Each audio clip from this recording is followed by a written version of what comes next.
हरे कृष्णा। भक्ति शास्त्री पाठ्यक्रम श्रीमद् भगवद गीता यथारूप अध्याय क्रमांक 8। कल के सत्र में हम चर्चा कर रहे थे। अर्जुन भगवान से कुछ प्रश्न पूछते हैं।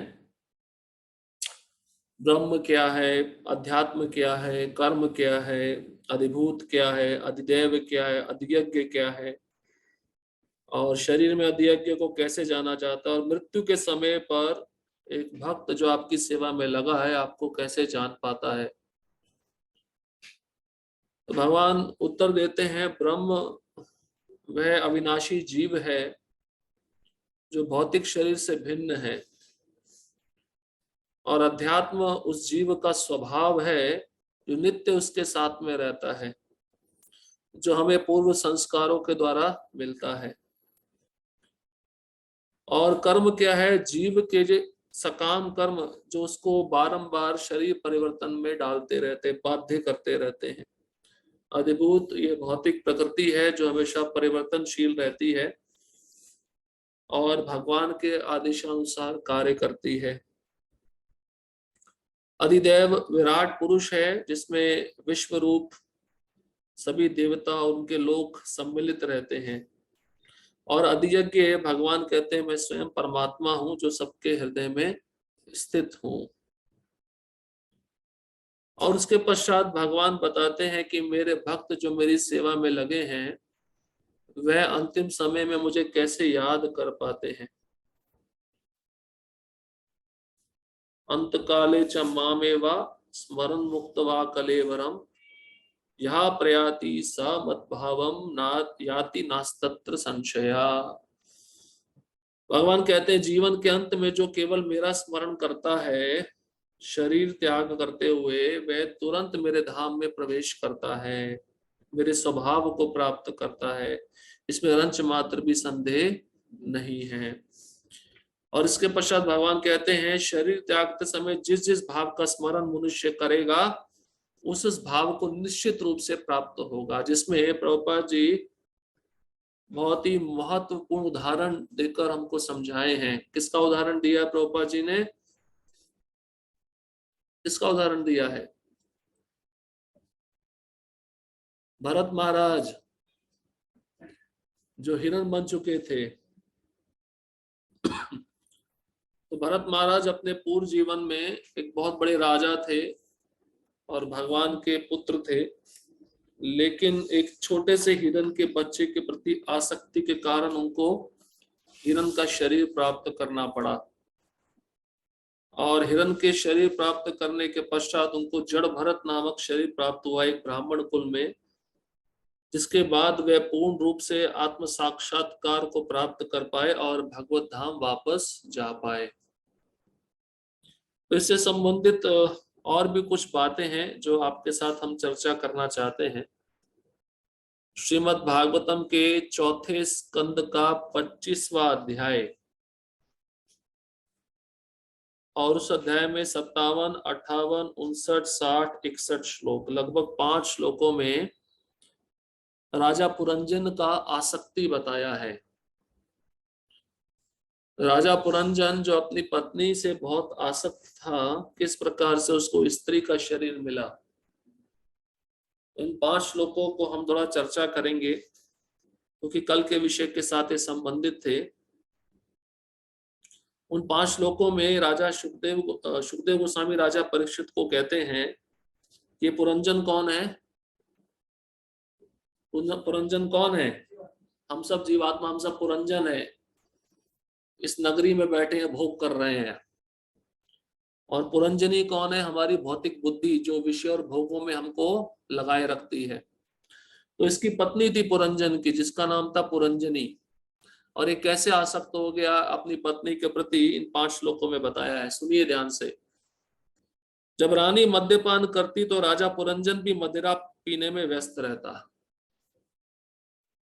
जब रानी भोजन करती तो वह भी उसके साथ साथ खाता। जब वह चबाती तो वह भी साथ साथ चबाता। जब रानी गाती तो राजा भी गाता। इसी प्रकार जब रानी रोती तो वह रोता, और जब जब रानी हंसती तो वह भी हंसता। जब रानी अनाप शनाप बोलती तो वह भी उसी तरह बोलता रहता, और जब रानी चलती तो वह उसके पीछे हो लेता। जब रानी शांत भाव से खड़ी होती तो वह भी खड़ा रहता, और जब रानी बिस्तर पर लेट जाती तो वह भी लेट जाता। जब रानी बैठती तो वह भी बैठ जाता, और जब रानी कुछ सुनती तो वह भी वही सुनता। जब रानी कोई वस्तु देखती तो वह भी उसी को देखता, और जब रानी कुछ सूंघती तो राजा भी उसी को सूंघने लगता। जब रानी कुछ छूती तो राजा भी उसे छूता था, और जब उसकी प्रिया रानी शोक मग्न होती तो बेचारा राजा भी शोक में उसका साथ देता।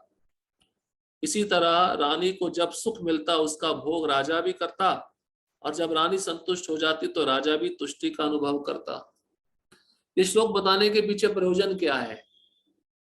जिस व्यक्ति का हम ज्यादा संग करते हैं तो वह व्यक्ति जो करता है हम उसको देखकर वैसा ही करने लगते हैं। इसी के कारण हमारा आसक्ति निर्माण होता है संसार में, मुख्य रूप से गृहस्थ आश्रम में, क्योंकि गृहस्थ आश्रम में बहुत सारे विषय रहते हैं। पत्नी रहती है, बच्चे रहते हैं, घर के साथ सामग्री रहती है, नौकर चाकर रहते हैं, तो इसके कारण व्यक्ति बहुत आसक्त हो जाता है। तो ये सब क्रियाएं हैं जो जीव अपनी बुद्धि के साथ कर रहा है। ये भौतिक बुद्धि उस जीव को इस संसार में क्यों फंसाती है? इन क्रियाओं के द्वारा। अगर ये बुद्धि जब कृष्ण की सेवा में लगेगी तो इन भौतिक आसक्तियां होने का प्रश्न ही नहीं उठता। अब प्रभुपाद जी तात्पर्य में लिखते हैं, मन ही वह स्थान है जहां आत्मा स्थित है, और मन बुद्धि के द्वारा संचालित होता है। वैसे तो मन बुद्धि के द्वारा संचालित होता है, लेकिन अभी क्या हो रहा है? हमने मन को स्वामी बना दिया, बुद्धि को दास बना दिया। मन हमारा बुद्धि को संचालित कर रहा है, लेकिन बुद्धि को मन संचालित करना चाहिए। जीवात्मा हृदय के भीतर स्थित होने से बुद्धि का अनुसरण करता है। बुद्धि को यहाँ पर रानी के रूप में चित्रित किया गया, और मन के वश में होकर आत्मा भौतिक बुद्धि का उसी तरह अनुसरण करता है जिस प्रकार राजा अपनी पत्नी का कर रहा था। निष्कर्ष यह निकला कि बुद्धि ही जीव के बंधन का कारण है। बात यह है कि इस जाल से निकलने के लिए मनुष्य को आध्यात्मिक बुद्धि का सहारा लेना पड़ता है। अब ये तो पुरंजन की भौतिक बुद्धि हो गई जो इस संसार के भोगों में उसको लगा देती है, लेकिन आध्यात्मिक बुद्धि जब जीव के अंदर आती है, भक्त के अंदर आती है, तो कैसे कार्य करती है? सेवा के द्वारा कार्य करते हैं। अम्बरीश महाराज का चरित्र यहाँ पे बताया गया। महाराज अम्बरीश के जीवन में हम ये देखते हैं कि उन्होंने अपना मन पहले श्री कृष्ण के चरण कमलों में लगाया, जिससे उनकी बुद्धि विमल हो गई। महाराज अम्बरीश ने अपनी अन्य इंद्रियों को भी भगवान की सेवा में लगाए रखा। वे अपने नेत्रों का प्रयोग मंदिर में फूलों से सुंदर रीति से सजे विग्रह को देखने में करते थे, अपनी घ्राण शक्ति को फूलों की सुगंध सूंघने में और अपने पांवों को मंदिर तक जाने में प्रयुक्त करते थे। उनके हाथ मंदिरों की सफाई करने में लगे रहते और उनके कान श्री कृष्ण का गुणानुवाद सुनते थे। उनकी जीभ दो कार्य करती, एक तो श्री कृष्ण का गुणगान और दूसरे श्री विग्रह पर चढ़ा प्रसाद चखने में। भौतिकता ग्रस्त व्यक्ति जो पूरी तरह बुद्धि के वश में है, ये सारे कार्य नहीं कर सकते। इस प्रकार वे जाने या अनजाने भौतिक बुद्धि के आदेशों के वश में हो जाते हैं। इस तथ्य को अगले श्लोक में सारूप में दिया गया है। तो एक होती है भौतिक बुद्धि और एक होती है आध्यात्मिक बुद्धि। भौतिक बुद्धि हमको भोगों में लगाती है और आध्यात्मिक बुद्धि हमको कृष्ण की सेवा में लगाती है। अब राजा पुरंजन जब इस प्रकार से अपनी पत्नी के प्रति बहुत आसक्त था, तो भागवतम के चौथे स्कंद के ही 28वें अध्याय के 28वें श्लोक में उसका शरीर परिवर्तन कैसे होता है एक स्त्री के रूप में। क्योंकि जो क्रियाएं हम करते हैं संसार में, वही क्रियाएं हमको अंतिम समय में स्मरण आती है। क्योंकि कल हमने चर्चा किया था, जिस जिस भाव को हम स्मरण करेंगे उसी उसी भाव को हम अंतिम समय में विचार करेंगे, और वही हमको अगले शरीर में लेके जाएगा। तो श्लोक में कहते हैं, तामेव मनसा गृह्यन् बभूव प्रमदोत्तमा अनंतरम विदर्भस्य राजसिंहस्य वेश्मनि। चूंकि राजा पुरंजन ने अपनी पत्नी का स्मरण करते हुए अपने शरीर का त्याग किया था, अतः वह अगले जन्म में अच्छे कुल की एक अत्यंत सुंदर स्त्री बनी। उसने राजा विदर्भ के घर में राजा की कन्या रूप में अगला जन्म लिया। तो प्रभुपाद जी तात्पर्य में वही श्लोक लिख रहे हैं जो हमने कल चर्चा किया था। जम जम वापी स्मरण भावम तजन तंते कलेवरम तम तमे वेति कौन्तेया सदा तद भाव भाविता। राजा पुरंजन अपनी मृत्यु के समय अपनी पत्नी का स्मरण कर रहा था, इसलिए उसे अगले जन्म में स्त्री का शरीर प्राप्त हुआ। मनुष्य शरीर त्यागने समय जिस अवस्था का स्मरण करता है वह उसे अवश्य प्राप्त करता है। ये प्रक्रिया कैसे कार्य करती है, प्रभुपाद जी तात्पर्य में लिखते हैं, जब कोई जीव किसी विशेष बात के विषय में सोचने का आदी हो जाता है या किसी विचार में मग्न रहता है तो मृत्यु के समय वह उसके विषय में अवश्य सोचता है। जैसे अब बूढ़ा हो गया, घर में बैठा है, कोई काम धंधा तो है नहीं, अब उसको चिंतन होता है मेरे धन का, तो धन का ज्यादा चिंतन हो रहा है तो निश्चित रूप से वो सोचता है मेरे धन का क्या होगा, मेरे जाने के बाद मेरा धन मेरे बच्चे ठीक से इस्तेमाल नहीं कर पाएंगे। तो ये चिंतन उसको इतना सताता है कि अंतिम समय में उसको धन का चिंतन आएगा। इसलिए जिस विचार पे आप कंसंट्रेट कर रहे हो, जिस विचार पे आप एकाग्रता स्थापित कर रहे हो, वही विचार आपको अंतिम समय में याद आएगा। इसलिए सावधान रहना चाहिए, हमें विचार करना चाहिए वो विचार भौतिक है या आध्यात्मिक है, हमारे भक्ति के अनुकूल है प्रतिकूल है। तो मृत्यु के समय वह उसके विषय में अवश्य सोचता है। मृत्यु के समय वह जागृत अवस्था में, स्वप्न में या सुषुप्त अवस्था में जो कुछ देखे रहता है उसका स्मरण करता है। अब ऐसा नहीं कि जाग रहा है खाली उसी समय उसको वह विचार याद आएगा, नहीं, स्वप्न के समय भी वही विचार याद आएगा, क्योंकि दिन भर जो करते हैं रात में वही याद आता है।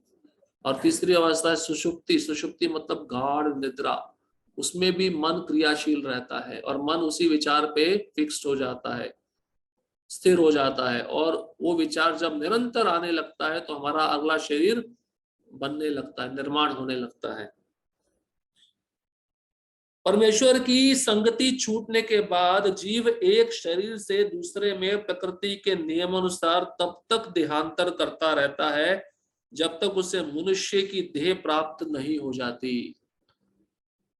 तो भगवान का तो संग छूट गया, भगवत धाम छूट गया, इस जगत में आए, अब इन 84 लाख योनियों में घूमते रहते हैं। कब तक घूमते रहते हैं? जब तक मनुष्य शरीर अंतिम में नहीं मिलता। इसलिए बताते हैं कि मनुष्य शरीर 84 लाख योनि के बाद मिलता है, और इसको अगर हमने व्यर्थ गवा दिया तो पुनः 84 लक्ष योनि में प्रवेश हो जाता है उसी जीव का, फिर उसको उसी शरीरों में समय निकालना पड़ता है। यदि वह भौतिक विचारों में मग्न रहता है और आध्यात्मिक जीवन से अपरिचित रहता है तथा भगवान गोविंद की शरण ग्रहण नहीं करता, जिनके हाथ में जन्म और मृत्यु की समस्याओं का समाधान है, तो वह अगले जन्म में स्त्री बनता है। प्रभुपाद जी तात्पर्य में लिख रहे हैं, भागवतम से मैं पढ़ के बता रहा हूं। ये श्लोक क्यों लिया? क्योंकि कल के विषय से संबंधित था। कल एक राजा भरत की चर्चा की, पुरंजन के आख्यान में भी बताया है कि पुरंजन स्त्री कैसे बना। विशेषकर यदि वह मृत्यु के समय अपनी पत्नी का स्मरण करता है। तो प्रभुपाद जी भागवतम के 3 स्कंद में तात्पर्य में लिखते हैं, जो अभी मनुष्य है वो पूर्व जन्म में स्त्रियां थी, क्योंकि उन्होंने अंतिम समय में अपने पतियों का स्मरण किया। और जो अभी स्त्रियां पूर्व जन्म में पुरुष थे, पुरुष होकर उन्होंने अपनी पत्नियों का चिंतन किया, इसलिए इस जन्म में स्त्री का शरीर मिला। श्रीमद् भागवतम में कहा गया, कर्मणा देव नेत्रेणा, जीव पुण्य तथा पाप दोनों करता है। इन सबका लेखा जोखा करने के बाद उसके वरिष्ठ अधिकारियों द्वारा जीव को नया शरीर मिलता है। तो जीव स्वतंत्र नहीं है। अब ऐसा नहीं सोच सकते कि हमारे मन में जो आया हम करेंगे। हमारे ऊपर अधिकारी बैठे हैं जो सोचते हैं कि इसको क्या शरीर दिया जाए। पहले तो इसके कर्म देखते हैं, कितने पाप हैं कितने पुण्य हैं, उसके अनुसार उसको शरीर दिया जाता है। यद्यपि राजा पुरंजन अपनी पत्नी के प्रति अत्यधिक आसक्त था, किंतु तो भी उसने अनेक पुण्य कर्म किए थे। फलस्वरूप यद्यपि उसने स्त्री का स्वरूप प्राप्त किया, किंतु उसे शक्तिशाली राजा की कन्या बनने का अवसर प्रदान किया गया। यदि कोई मनुष्य सकाम कर्मों में आसक्त रहने या योग के कारण भक्ति योग के पथ से भ्रष्ट होता है तो उसे उच्च कुल में जन्म लेने का अवसर प्रदान किया जाता है। हमने पिछले अध्याय में पढ़ा, ये भक्ति भी एक प्रकार का पथ है, योग है। अब जब कोई व्यक्ति इसमें परिपक्व नहीं हो पाता, पूर्ण रूप से सफल नहीं हो पाता, तो भगवान उसको एक ऐसे कुल में जन्म देते हैं जो बहुत ही ऐश्वर्यशाली होता है, धनवान कुल होता है, ब्राह्मण कुल होता है। और अगर बहुत ही लंबे समय तक प्रयास करने के बाद वो विफल रहता है तो उसको वैष्णव कुल में जन्म मिलता है। लेकिन भगवान एक अवसर देते हैं, लेकिन इस अवसर में हम क्यों जाएं, हम क्यों प्राप्त करें अवसर? अगर प्रयत्न करें तो इसी जन्म में हमें जाने का प्रयत्न करना चाहिए भगवत धाम। यद्यपि राजा पुरंजन अपनी पत्नी के विचारों में डूबा रहने के कारण स्त्री बना, किंतु पूर्व पुण्यों के कारण उसका जन्म राज परिवार में हुआ। तात्पर्य यह है कि दूसरा शरीर प्रदान किए जाते समय हमारे समस्त कर्मों का मूल्यांकन किया जाता है। जैसे कोई विद्यार्थी पेपर देता है तो टीचर बैठकर पूरा पेपर चेक करता है, उसी प्रकार से जब व्यक्ति का शरीर छूटता है तो चित्रगुप्त और यमराज बैठ के पूरा मूल्यांकन करते हैं उसके शरीर का, उसने क्या क्या कर्म किए इसमें, अब इसको कौन सा शरीर दिया जाए। ऐसे शरीर नहीं मिलता है, इसके पीछे पूरा डिपार्टमेंट बैठा हुआ है। इसलिए नारद मुनि ने व्यास देव को उपदेश दिया कि मनुष्य को अन्य सारे वृत्ति परक कर्मों धर्मों को त्याग कर केवल कृष्ण भक्ति करनी चाहिए। इसलिए शंकराचार्य क्या बोलते हैं, भज गोविंदम गोविंदम भज मूढ़ मते नहीं नहीं रक्षति डुकरुन करने। तो शंकराचार्य अपने अनुयायियों को बोलते हैं, क्योंकि ज्ञानी लोग बहुत ज्यादा व्याकरण पे जोर देते हैं। तो शंकराचार्य जब जा रहे थे एक मार्ग से, उन्होंने एक बूढ़े व्यक्ति को देखा, वो व्याकरण पढ़ रहा था। तो शंकराचार्य बोले, अरे अंतिम समय आ गया है, ये व्याकरण तुमको मदद नहीं करेगा, केवल कृष्ण ही तुमको मदद करेंगे, गोविंद का भजन ही तुमको मदद करेगा, इसलिए गोविंद का भजन कर लो। जितना समय बचा है गोविंद का भजन करके अपने शरीर का उद्धार कर लो। इसलिए ये देखा नहीं जाता कौन ब्राह्मण है, कौन क्षत्रिय, कौन है, कौन वैश्य, कौन शूद्र है, ये देखा जाता है ये कृष्ण का सेवा किया या नहीं किया, बस मेन पॉइंट ये है। भगवान श्री कृष्ण ने भी यही उपदेश दिया, यद्यपि मनुष्य आध्यात्मिक चेतना के पथ से च्युत हो जाता है, किंतु फिर भी वह किसी भक्त या धनी के घर में मनुष्य रूप में जन्म प्राप्त करेगा। इस प्रकार से वह मनुष्य अपनी भक्ति को फिर से चालू कर सकता है। इसलिए मनुष्य शरीर में हमारे विचार मन में कौन से आ रहे हैं, हम शरीर से कौन सी क्रियाएं कर रहे हैं, वाणी से क्या बोल रहे हैं, जो मन में विचार आता है वही वाणी में प्रकट होता है, और जो वाणी में प्रकट होता है वो शारीरिक इंद्रियों के द्वारा किया जाता है। इसलिए मन को बहुत ही सावधानी पूर्वक कृष्ण की सेवा में लगाना चाहिए, जिससे मन पवित्र होता है, शुद्ध होता है, और साथ ही साथ हमारी जो स्थूल इंद्रियां हैं वो भी शुद्ध होती हैं। इसके पश्चात भगवान देखिए इन दो श्लोकों को कहने के बाद अर्जुन को कहते हैं कि अपनी मन और बुद्धि मुझे अर्पित करो और क्षत्रिय हो युद्ध करो, युद्ध के साथ साथ मेरा स्मरण करो। तो एक गृहस्थ भक्त के लिए श्लोक बहुत अनुकूल है। घर की जितनी भी सेवाएं होती हैं वो कृष्ण भावना भावित बन सकती हैं अगर कृष्ण का ज्यादा से ज्यादा श्रवण किया जाए। ज्यादा से ज्यादा श्रवण करने पर वो व्यक्ति के अंदर जो भोग वृत्ति है वो समाप्त होती है। इसके पश्चात भगवान कहते हैं कि जिस भक्त ने अपना मन निरंतर मेरे स्मरण में लगा रखा है अविचलित भाव से, जो मेरे रूप का ध्यान करता है वह मुझे अवश्य ही प्राप्त करेगा। निरंतर मेरा ध्यान कर रहा है, मेरी सेवा कर रहा है, ध्यान तो किसी रूप का किया जाता है, और रूप भगवान कहते हैं मेरा रूप, मेरे रूप का ध्यान कर रहा है, मेरी सेवा कर रहा है, और किस प्रकार से अविचलित मतलब स्थिर हो गया मन कृष्ण की सेवा में, अभी वो मन किसी और जगह पे नहीं जा रहा, ऐसा भक्त मेरे धाम में आने का पात्र बनता है। और उसके पश्चात फिर भगवान ने योग मिश्र भक्ति का वर्णन किया, जिसमें योगी लोग क्या करते हैं, अनेक शब्दों के द्वारा कृष्ण को स्मरण करने का प्रयास करते हैं। जैसे उसमें शब्द आए थे कविम, कवि मतलब सर्वज्ञ, जो सब कुछ जानते हैं, भूत वर्तमान भविष्य। उसके बाद शब्द आया पुराणम, पुराणम मतलब अनादि अथवा प्राचीनतम, सबसे पुराने पुरुष। अनुशासितारम, नियंता, कंट्रोलर, सबके नियंत्रक है भगवान। अणु अणियांसम, अणु की अपेक्षा लघुतर, यहां तक कि अणु में भी वे प्रवेश कर सकते हैं। सर्वस्य धातारम, हर वस्तु के पालक। इस संसार में 84 लाख योनियां है, चर अचर जीव है, सबको कुछ भी वस्तु है वह भगवान ही प्रदान करते हैं, इसलिए उनको सर्वस्य धातारम कहा जाता है। अचिंत्य, अचिंत्य मतलब अकल्पनीय, हमारी बुद्धि मन इंद्रियों से परे है, हम इन भौतिक इंद्रियों के द्वारा उनको समझने का प्रयत्न नहीं कर सकते। रूपम, उनका सुंदर व्यक्तिगत स्वरूप है। वेणुम कोणंतमरविंद दलायताक्षम, बर्हावतम समसितम बुध सुंदरांगम, कंदर्पकोटिकमनीय विशेष शोभम, गोविंदमादि पुरुषम तमहम भजामि। ब्रह्मा जी इस एक श्लोक में कृष्ण के रूप का वर्णन करते हैं। कहते हैं वेणुम कोणंतम, उनके हाथ में वेणु है। अरविंद दलाय ताक्षम, उनके नेत्र कमल के पंखुड़ियों जैसे हैं।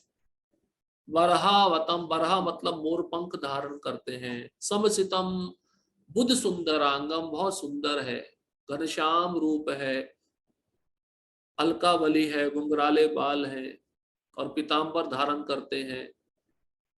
कंदर्प कोटि कमनीय विशेष शोभम, कंदर्प मतलब कामदेव और कोटि मतलब करोड़ों, करोड़ों करोड़ों कामदेव की जो सौंदर्य है उसको भी मात देते हैं। कृष्ण का सौंदर्य ऐसा है, अगर करोड़ों कामदेवों को खड़ा कर दोगे तो उनकी सुंदरता फीकी पड़ जाएगी कृष्ण की सुंदरता के सामने, इतने सुंदर हैं।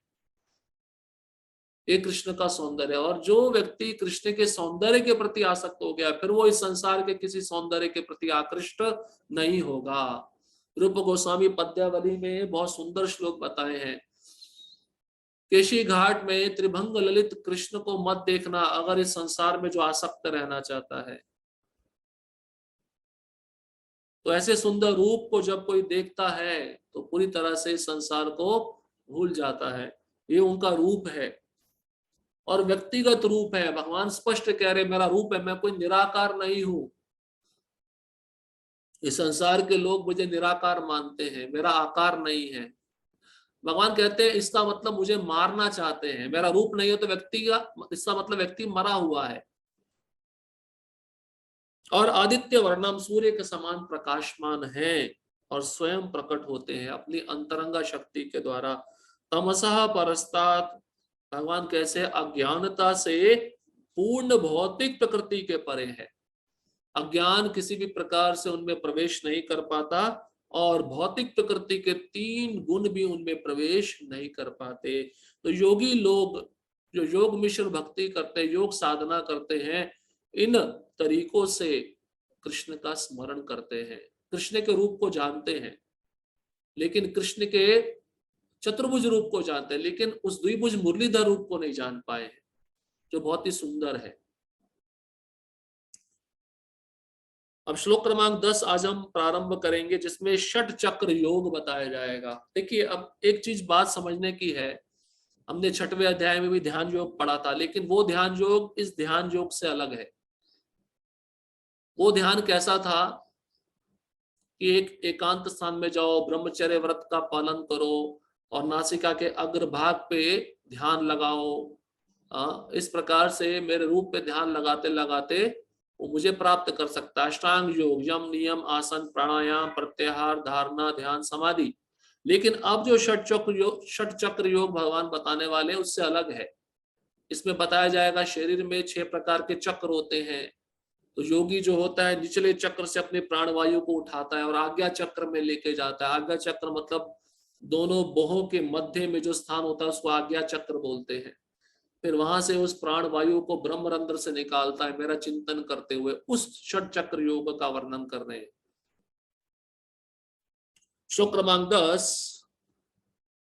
प्रयाण काले मनसा चलेन भक्त्या युक्तो योग बलेन चैव भ्रुवोर् मध्ये प्राणमावेश्य सम्यक् सातं परम पुरुषमुपैति दिव्यम। मृत्यु के समय जो व्यक्ति अपने प्राण को बोहों के मध्य स्थिर कर लेता है और योग शक्ति के द्वारा अविचलित मन से पूर्ण भक्ति के साथ परमेश्वर के स्मरण में अपने को लगाता है, वह निश्चित रूप से भगवान को प्राप्त होता है। तो भगवान एक और विधि बता रहे हैं, योग मिश्र भक्ति जो कर रहे हैं वह योगी लोग भी मेरे धाम में आ सकते हैं, लेकिन उनको इन प्रक्रिया को स्वीकार करना होगा। षट चक्र योग कहते हैं। मृत्यु के समय क्या करना होता है, उनको अपने प्राण को बोहों के मध्य स्थिर करना पड़ता है और स्थिर करके फिर योग शक्ति के द्वारा अपने मन को अविचलित, मतलब मन कहीं इधर उधर नहीं भटकना चाहिए, वो मन को स्थिर करके पूर्ण भक्ति के साथ मेरा स्मरण करना चाहिए उनको, तब वो मेरे धाम में आ सकते हैं। यहाँ पे भी भक्ति का ही वर्णन है।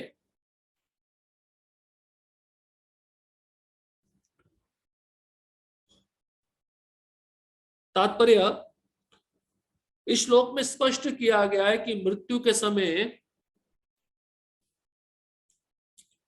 मन को भगवान की भक्ति में स्थिर करना चाहिए। मतलब भगवान की भक्ति क्या, भगवान का रूप है, उस रूप पे योगी अपने मन को केंद्रित करता है।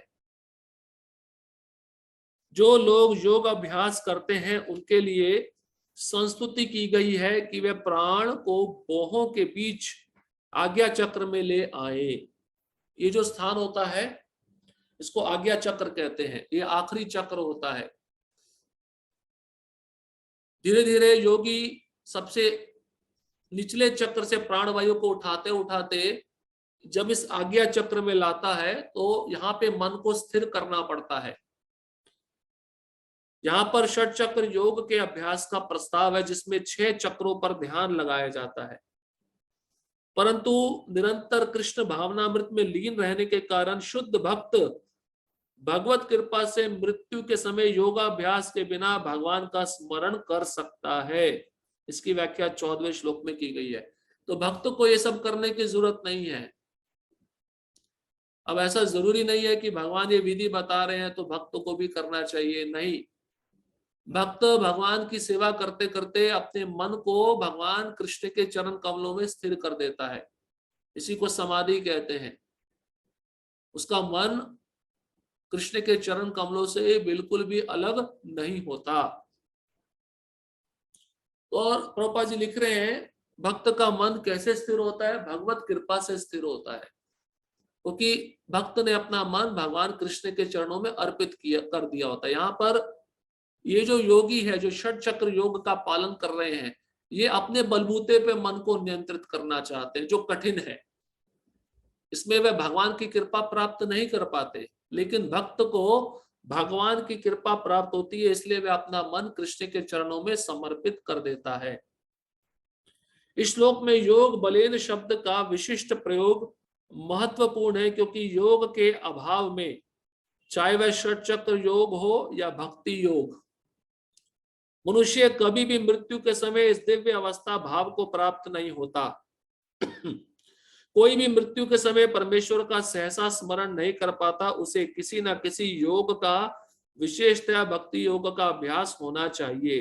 क्योंकि मृत्यु के समय मनुष्य का मन अत्यधिक विचलित रहता है, अतः अपने जीवन में मनुष्य को योग के माध्यम से अध्यात्म का अभ्यास करना चाहिए। तो बिना योग के व्यक्ति सोचे कि अंतिम समय में मैं अपने मन को कृष्ण पर केंद्रित कर लूंगा, संभव नहीं है। तो किसी न किसी योग की आवश्यकता पड़ती है। इसलिए योग शब्द का अर्थ क्या बताते हैं, भगवान से जुड़ना। योग शब्द का अर्थ है भगवान से जुड़ना। और भक्त भगवान से कैसे जुड़ता है, भक्ति योग के द्वारा। भक्ति मतलब सेवा के द्वारा। तो मृत्यु के समय वह भगवान का स्मरण नहीं कर पाएगा अगर भक्ति योग का अभ्यास उसने नहीं किया, या षट चक्र योग के द्वारा कृष्ण के रूप पे अपने ध्यान को एकाग्र नहीं किया। तो उसको अंतिम समय में कृष्ण का स्मरण नहीं हो पाएगा। इसलिए प्रभुपाद जी कहते हैं योग का अभ्यास किसी न किसी रूप से करते रहना चाहिए मनुष्य को अपने जीवन में। श्लोक क्रमांक 11, यदक्षरम वेद विदो वदन्ति विशन्ति यत्तयो वीतरागा यदिच्छन्तो ब्रह्मचर्यं चरन्ति तते पदम सहंग्रेण प्रवक्षये। अब षट चक्र योग करने के लिए जो जरूरी वस्तुएं होती है भगवान उसका वर्णन कर रहे हैं। इस योग के लिए क्या क्या वस्तुएं चाहिए उसके विषय में भगवान अर्जुन को कहते हैं जो वेदों के ज्ञाता है, मतलब उसको वेद पढ़ा हुआ होना चाहिए, जो ओमकार का उच्चारण करते हैं, तो ओम ये उच्चारण करते रहना चाहिए। और जो सन्यास आश्रम के बड़े बड़े मुनि हैं सन्यासी होना चाहिए। और कलयुग में तो सन्यास वर्जित है। क्यों वर्जित है? क्योंकि सन्यास का वेश लेके लोग क्या करते हैं, जो आम जनता है उसको ठगते हैं, इसलिए सन्यास वर्जित है। 5 चीजें वर्जित है कलयुग में। एक, भाई की पत्नी से संतान उत्पन्न करना, और पिंड में मांस अर्पण करना पिंडदान में। तीसरा है सन्यास ग्रहण करना, और चौथा है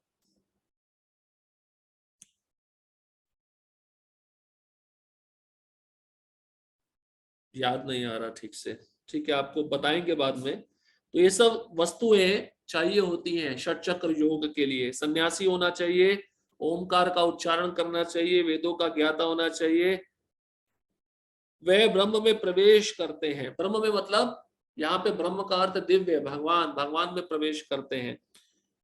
ऐसे सिद्धि की इच्छा करने वाले ब्रह्मचर्य व्रत का अभ्यास करते हैं, और साथ ही साथ ब्रह्मचारी होना चाहिए, ब्रह्मचर्य व्रत का पालन करना चाहिए। अब मैं तुम्हें वह विधि बताऊंगा जिससे कोई भी व्यक्ति मुक्ति लाभ कर सकता है।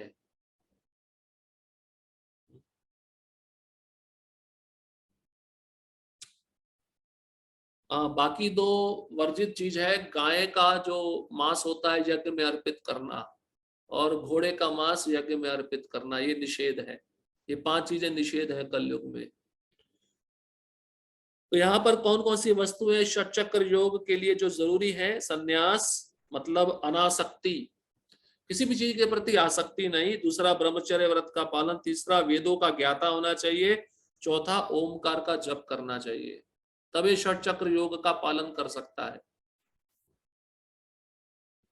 तात्पर्य, श्री कृष्ण अर्जुन के लिए षट चक्र योग की विधि का अनुमोदन कर चुके हैं, जिसमें प्राण को बोहों के मध्य स्थिर करना होता है। यह मानकर कि हो सकता है कि अर्जुन को षट चक्र योग अभ्यास ना आता हो, कृष्ण अगले श्लोकों में इसकी विधि बताते हैं।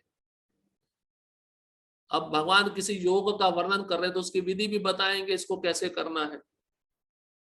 भगवान कहते हैं कि ब्रह्म यद्यपि अद्वितीय है किंतु उसके अनेक स्वरूप होते हैं। विशेषतः निर्विशेषवादियों के लिए अक्षर या ओमकार ब्रह्म है। कृष्ण यहाँ पर निर्विशेष ब्रह्म के विषय में बता रहे हैं जिसमें सन्यासी प्रवेश करते हैं। तो ओम शब्द ये मायावादी जप करते हैं, निर्विशेषवादी, और भक्त हरे कृष्ण मंत्र का जप करते हैं। ये अंतर है। जिसको ब्रह्म में लीन होना है, ब्रह्म में प्रवेश करना है, मतलब भगवान के तेज में, तो उनको ये षट चक्र योग विधि का पालन करना पड़ता है। ज्ञान की वैदिक पद्धति में छात्रों को प्रारंभ से गुरु के पास रहने से ब्रह्मचर्य व्रत का पालन करते हुए ओमकार का उच्चारण तथा परम निर्विशेष ब्रह्म की शिक्षा दी जाती है। तो अब प्रभुपाद जी ब्रह्मचर्य व्रत के विषय में ज्यादा जोर दे रहे हैं, क्योंकि कोई भी योग करना होता है सबसे पहले ब्रह्मचर्य व्रत बहुत आवश्यक है।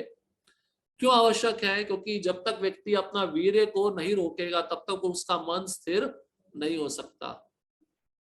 इसलिए आप देखिए लोगों के मन क्यों विचलित हैं, क्योंकि वे अपने वीर्य को नीचे निकाल रहे हैं। एक शब्द है ऊर्ध्व रेतस। ऊर्ध्व मतलब ऊपर, रेतस मतलब वीर्य। जो अपने वीर्य को नीचे ना निकालते हुए मस्तिष्क तक लेकर जाता है, उसकी आयु बढ़ जाती है, उसकी शक्ति सोचने की, स्मरण करने की, निर्णय लेने की सब बढ़ जाती है और उसका तेज बढ़ जाता है। इसलिए ऊर्ध्वरेतस। अब ऊर्ध्वरेतस ना होते हुए लोग अधोरेतस हो गए हैं। बिना विवाह किए, बिना पालन किए सब वीर्य का स्खलन करते हैं, जिसके कारण तेज नहीं है और निर्णय लेने की शक्ति नहीं है, स्मरण शक्ति नष्ट हो चुकी है। इसलिए कारण क्यों है? क्योंकि ब्रह्मचर्य व्रत का पालन नहीं हो रहा। कम से कम विवाह से पहले तो ब्रह्मचर्य व्रत का पालन बहुत जरूरी है। आजकल ब्रह्मचर्य व्रत का पालन विवाह से पहले नहीं होता है। इस प्रकार वह ब्रह्म के दो स्वरूपों से परिचित होते हैं।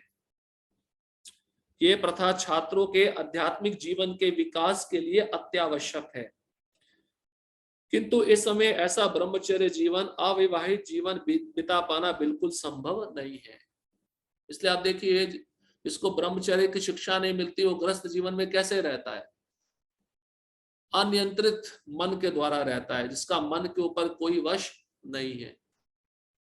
उसके लिए मन विचलित रहता है, ये भी चाहिए वो भी चाहिए, क्योंकि ब्रह्मचर्य व्रत का पालन नहीं है। इसलिए पहले के जमाने में गुरुकुल होते थे, गुरुकुल में जो गुरु हैं वो शिष्यों को मन को कैसे नियंत्रित किया जाए उसकी शिक्षा देते थे, वेदों का पाठ पढ़ाते थे और उनको सेवा में लगाते थे।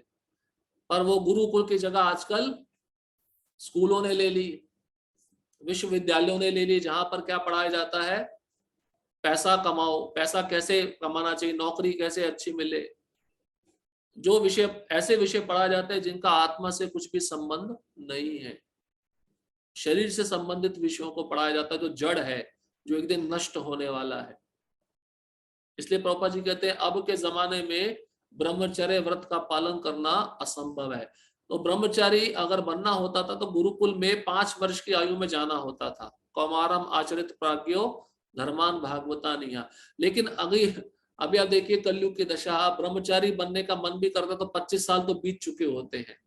25 साल में व्यक्ति ब्रह्मचर्य व्रत का पालन लेता है, आश्रम में आता है, तो फिर गृहस्थ कब बनेगा, वानप्रस्थ कब लेगा? गृहस्थ बनता है वानप्रस्थ के समय।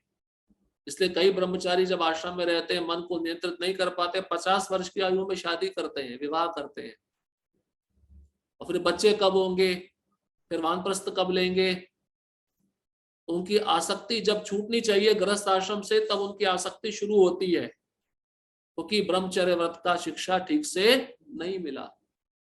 इसलिए जो अच्छा ब्रह्मचारी है वो अच्छा गृहस्थ भी बनेगा। इसलिए 2 प्रकार के ब्रह्मचारी होते हैं, एक होता है उपकुर्वाण, एक होता है नैष्टिकी। उपकुर्वाण होता है जो गृहस्थ आश्रम में जाने की इच्छा रखता है, गुरु से आज्ञा लेता है और विवाह कर लेता है, आश्रम छोड़कर घर में चला जाता है। और एक होता है नैष्टिकी जो जीवन भर गुरु के आश्रम में रहता है, कभी भी छोड़ के नहीं जाता।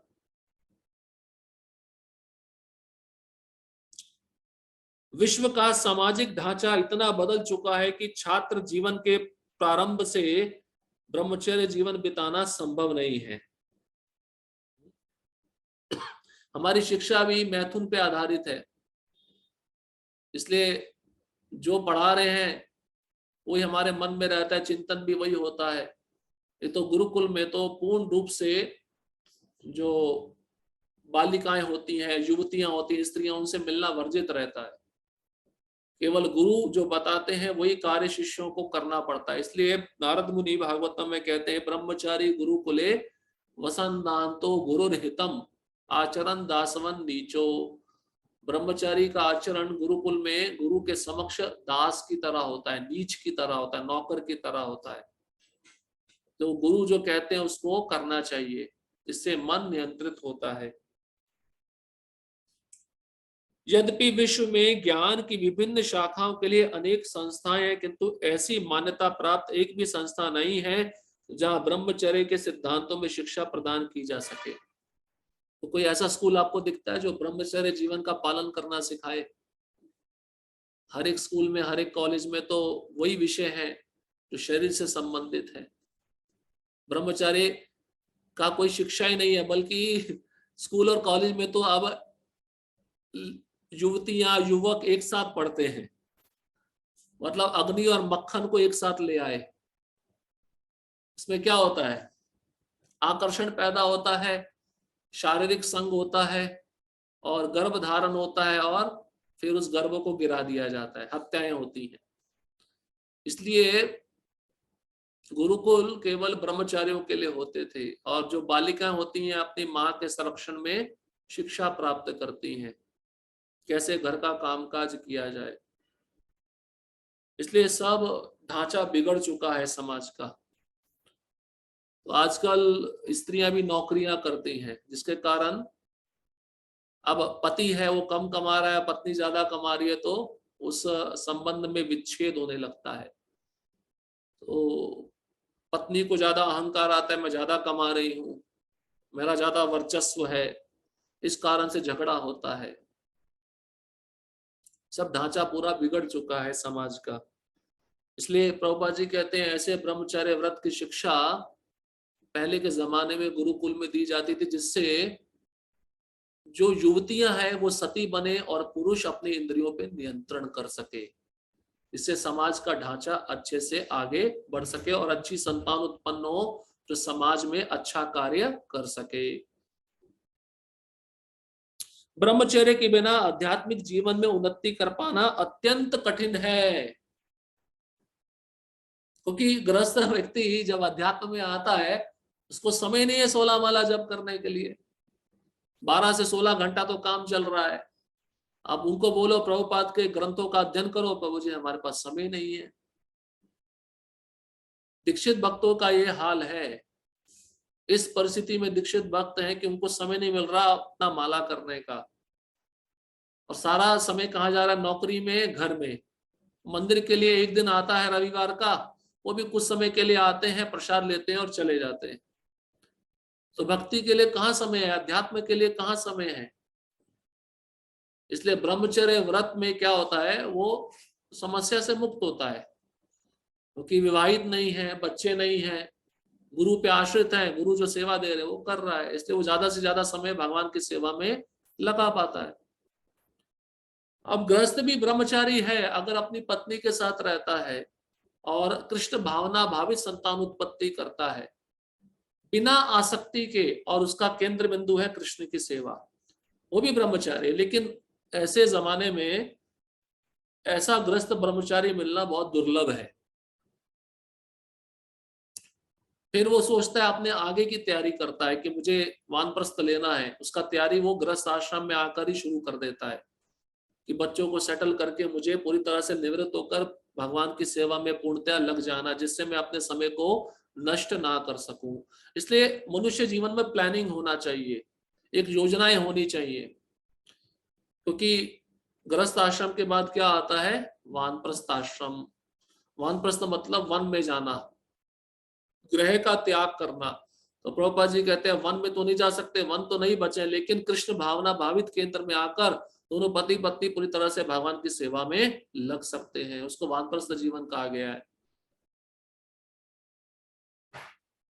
अतः इस कलयुग के लिए शास्त्रों के आदेशानुसार भगवान चैतन्य ने घोषणा की है कि भगवान कृष्ण के पवित्र नाम हरे कृष्णा कृष्णा कृष्णा हरे हरे, हरे राम राम हरे हरे के जप के अतिरिक्त परमेश्वर के साक्षात्कार का कोई अन्य उपाय नहीं है।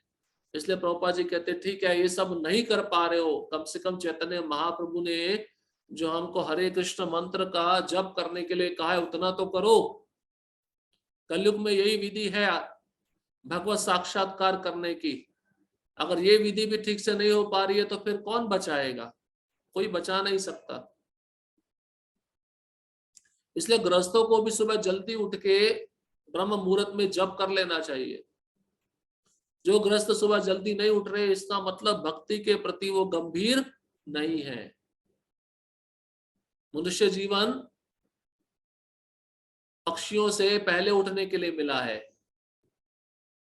प्रभुपाद जी भी कहते हैं जो सुबह जल्दी नहीं उठता, ब्रह्म मुहूर्त से पहले नहीं उठता, इसका मतलब वो भक्ति में गंभीर नहीं है। इसलिए गंभीर बनना है तो सुबह जल्दी उठकर अपना जप अच्छे से करने का प्रयत्न करना चाहिए। और प्रभुपाद जी कहते हैं शिष्य का सबसे पहला कर्तव्य है गुरु के आदेश का पालन करना। और सबसे पहला आदेश क्या है गुरु का? 16 माला का जप ध्यान पूर्वक करना, ध्यान पूर्वक। तो ये सब वस्तुएं चाहिए होती है षट चक्र योग का पालन करने के लिए। तो कलयुग में जो मनुष्य रह रहा है उसके पास सब ये वस्तुएं हैं, ठीक है। ओंकार का जप कर लेगा, वेद पढ़ सकता है, वेद पढ़ना संभव नहीं है। उसके बाद में सन्यास, सन्यास मतलब आसक्ति रहित, अनासक्ति। आसक्ति तो हर एक वस्तु के प्रति रह रही है। और चौथा है ब्रह्मचर्य व्रत का पालन, जो संभव नहीं है। तो एक प्रकार से ये विधि भी कलयुगी जीवों के लिए संभव नहीं है।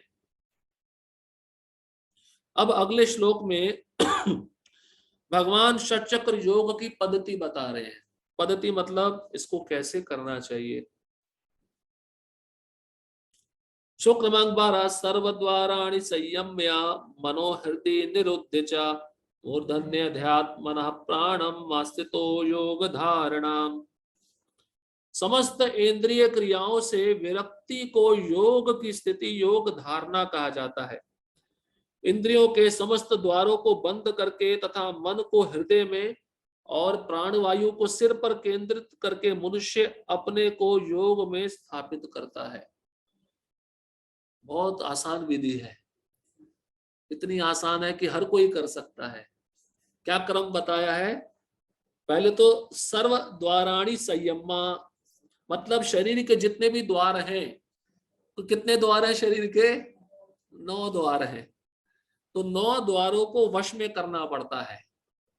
वश में मतलब वो प्राणवायु 9 द्वार से नहीं निकलना चाहिए। कहां से निकलना चाहिए? यहां से निकलना चाहिए, ब्रह्मरंध्र।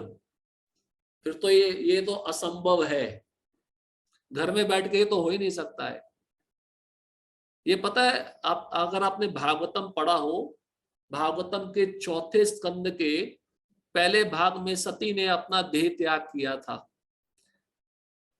अपने पिता दक्ष के यज्ञ सभा में। जब उसने शिव जी की निंदा सुनी तो ये विधि वो है। तो सती ने, वो तो साधारण स्त्री नहीं है, भगवान शिव की पत्नी है, दुर्गा है। तो उसने उसी स्थान पर बैठकर अपने शरीर से अग्नि को प्रकट किया चक्रों के द्वारा और शरीर को जला दिया। तो यहाँ पे बताते पहले सारे द्वारों को संयमी करना पड़ेगा, वश में करना पड़ेगा। उसके बाद में मन को हृदय में लाना पड़ेगा, क्योंकि हृदय में लाना पड़ेगा। हृदय में कौन है? परमात्मा है। जब तक मन हृदय में नहीं आएगा तो परमात्मा का ध्यान नहीं लग पाएगा, इसलिए मन को हृदय में लाना पड़ता है। और समस्त इंद्रिय क्रियाओं को विरक्ति की ओर लेके जाना पड़ता है। मतलब इंद्रियां जहां जहां भटक रही है विषयों में, जैसे आंख भटक रही है रूप देखने में, कान भटक रहा है शब्द को सुनने में, जीवा भटक रही है अच्छा अच्छा स्वाद खाने में, नाक भटक रही है अच्छा अच्छा सूंघने में, त्वचा भटक रही है अच्छा अच्छा वस्तु को स्पर्श करने में। इन सब को खींच कर रोकना पड़ता है, एक जगह पे लाना पड़ता है। इसको कहते हैं विरक्ति, इंद्रिय कर्मों का विरक्ति, इसको कहते हैं योग धारणा। अब उसके बाद में मन को हृदय में और प्राणवायु को सिर पर, ये प्राणवायु जो नीचे वाले चक्र से शुरू होती है उस प्राणवायु को सिर में लाना पड़ता है। पहले तो आज्ञा चक्र में लाना पड़ता है, दोनों बोहों के बीच में, फिर यहां से उस ब्रह्मरंध्र में स्थापित करना पड़ता है। इसलिए ये जो योगी होता है इसको डर रहता है मेरा प्राणवायु नीचे से ना निकले, इसलिए वो पांव की एड़ी से गुदा द्वार को बंद कर देता है। गुदा जहां से मल त्यागते हैं उस, वो भी तो द्वार है ना प्राण वायु निकलने का, तो उस द्वार को बंद कर देता है। अगर उसको भय रहता है अगर प्राण वायु वहां से निकला तो मुझे निचली योनि में जाना पड़ेगा। ये सब विधि विधान है हर एक योग में, लेकिन भक्ति योग में जो भक्त भक्ति करता है उसके लिए कोई विधि विधान नहीं है। तात्पर्य इस श्लोक में बताई गई विधि से योगाभ्यास के लिए सबसे पहले इंद्रिय भोग के सारे द्वार बंद करने होते हैं। हमारे तो सारा इंद्रिय भोग ही चल रहा है सुबह से लेकर रात तक। भक्ति में भी ये जरूरी है, इसलिए कहते हैं जितना आवश्यक है उतना ग्रहण करो। प्रसाद अच्छा है, लेकिन जितना शरीर को आवश्यकता उतना स्वीकार करो। इसलिए कान में ऐसा ध्वनि डालो जो हमारे कान को शुद्ध करे, आध्यात्मिक ध्वनि। आंखों से उसी रूप को देखो जो भक्ति के अनुकूल है। इस तरह से इंद्रियां नियंत्रित हो जाती हैं और इंद्रिय भोग के सारे द्वार बंद हो जाते हैं। यह प्रत्याहार अथवा इंद्रिय विषयों से इंद्रियों को हटाना कहलाता है। जो अष्टांग योग में प्रत्याहार भी हमने सुना था। प्रत्याहार मतलब जहां जहां इंद्रियां विषयों में भटक रही हैं उसको खींच के वापस लाना, उसको कहते हैं प्रत्याहार। हर एक इंद्रियों का आहार है ना, भोजन है। आंख का भोजन रूप है, नाक का भोजन सुगंध है, कान का भोजन शब्द है, जीवा का भोजन रस है और त्वचा का भोजन स्पर्श है। हर एक इंद्रियों का अपना अपना भोजन है। खाली जीवा का भोजन आहार नहीं होता है। अब इन इंद्रियों को आप भौतिक आहार दोगे तो ये भौतिक भोगों में ज्यादा लिप्त रहेंगी। अब इन इंद्रियों को आप भगवान का संबंधित आहार दोगे, आध्यात्मिक आहार दोगे तो ये पवित्र होंगी। इसलिए इंद्रिय भोग पे नियंत्रण करना है तो अम्बरीश महाराज ने अपनी इंद्रियों को सारे भगवान की सेवा में लगाया था। वो उदाहरण हमको याद रखना चाहिए। इसमें ज्ञानेंद्रियों नेत्र, कान, नाक, जीभ तथा स्पर्श को पूर्णतया वश में करके उन्हें इंद्र तृप्ति में लिप्त होने नहीं दिया जाता। तो ये 5 ज्ञानेंद्रियां जिनसे हमें ज्ञान मिलता है, इसको कैसे नियंत्रित करेंगे? वही आंख भगवान के रूप को देखे, कान भगवान के शब्द को सुने। इस प्रकार से ये इंद्रियां नियंत्रित होती हैं, इनका इंद्रिय भोग समाप्त हो जाता है। इस प्रकार मन हृदय में स्थित परमात्मा पर केंद्रित होता है और प्राणवायु को सिर के ऊपर तक चढ़ाया जाता है। सिर का ऊपरी भाग यही है जहां पे किसी भी प्रकार का बोन या हड्डी नहीं है। ये ब्रह्मरंध्र कहलाता है, जहां पे हम शिखा रखते हैं। इसका विस्तृत वर्णन 6ठे अध्याय में हो चुका है, किंतु जैसा कि पहले कहा जा चुका है, अब यह विधि व्यवहारिक नहीं है। सबसे उत्तम विधि तो कृष्ण भावनामृत है। यदि कोई भक्ति में अपने मन को कृष्ण में स्थिर करने में समर्थ होता है तो उसके लिए अविचलित दिव्य समाधि में बने रहना सुगम हो जाता है। तो प्रभुपाद जी कह रहे हैं पहले विधि बताई जा चुकी है, मतलब 6वें अध्याय में जो विधि है थोड़ी बहुत मिलती जुलती भी है, थोड़ी बहुत अलग भी है, क्योंकि उसमें ओम का उच्चारण नहीं बताया था, वेदों का ज्ञाता नहीं बताया था, लेकिन इसमें वेदों का ज्ञाता होना चाहिए, ओम का उच्चारण करना चाहिए और अनासक्ति से संन्यास आश्रम में रहना चाहिए। लेकिन ये विधि भी व्यवहारिक नहीं है। तो प्रभुपाद जी कहते हैं सबसे सुगम विधि क्या है? हरे कृष्णा कृष्णा कृष्णा हरे हरे, हरे राम राम राम हरे हरे। इसलिए उठते बैठते खाते पीते चलते फिरते सब समय ये महामंत्र को याद रखो, इसका जप करते रहो। ये विधि सबसे सरल है।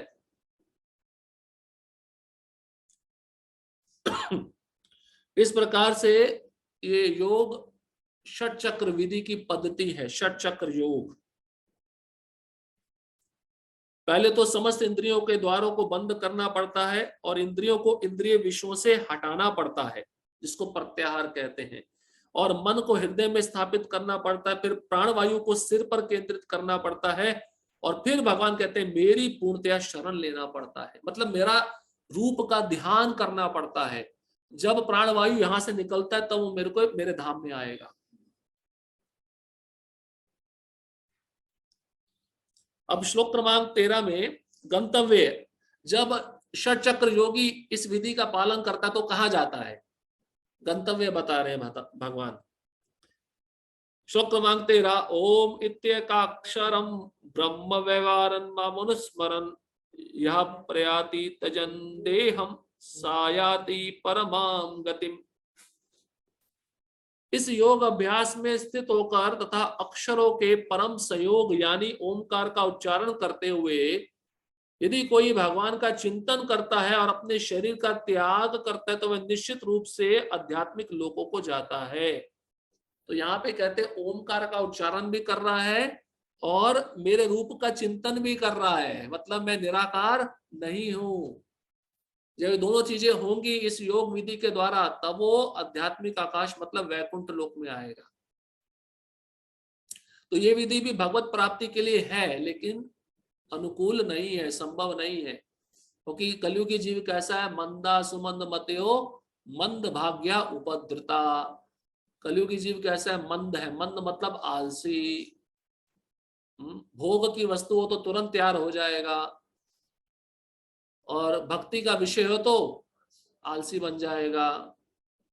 और सुमंद मतलब सुमंद मतलब बिल्कुल उसकी बुद्धि विचलित है, उसका मन विचलित है, स्थिर नहीं है। और कहते हैं कि उसकी आयु बहुत क्षणिक है, बहुत कम है। इसलिए ये विधि एक कलयुगी जीवों के लिए संभव नहीं है, क्योंकि उनकी आयु बहुत कम रहती है, अल्प आयु। तो यहाँ पर बताते हैं भगवान, उसका गंतव्य स्थान मेरा धाम ही होता है, अगर मैं ओमकार का उच्चारण करते करते मेरे रूप पे ध्यान लगा रहा है। जीवा से ओमकार का उच्चारण हो रहा है और मन से मेरे रूप का ध्यान या चिंतन हो रहा है। तात्पर्य यहाँ स्पष्ट उल्लेख हुआ है कि ओम ब्रह्म तथा भगवान कृष्ण परस्पर भिन्न नहीं है। ओम कृष्ण की निर्विशेष ध्वनि है। निर्विशेष ध्वनि मतलब क्या? कृष्ण बोलने में कितना आनंद आता है, कृष्ण का रूप दिखने लगता है। लेकिन ओम क्या है? निराकार, निर्विशेष। वो मायावादी इसलिए उच्चारण करते हैं, है कृष्ण का ही ध्वनि।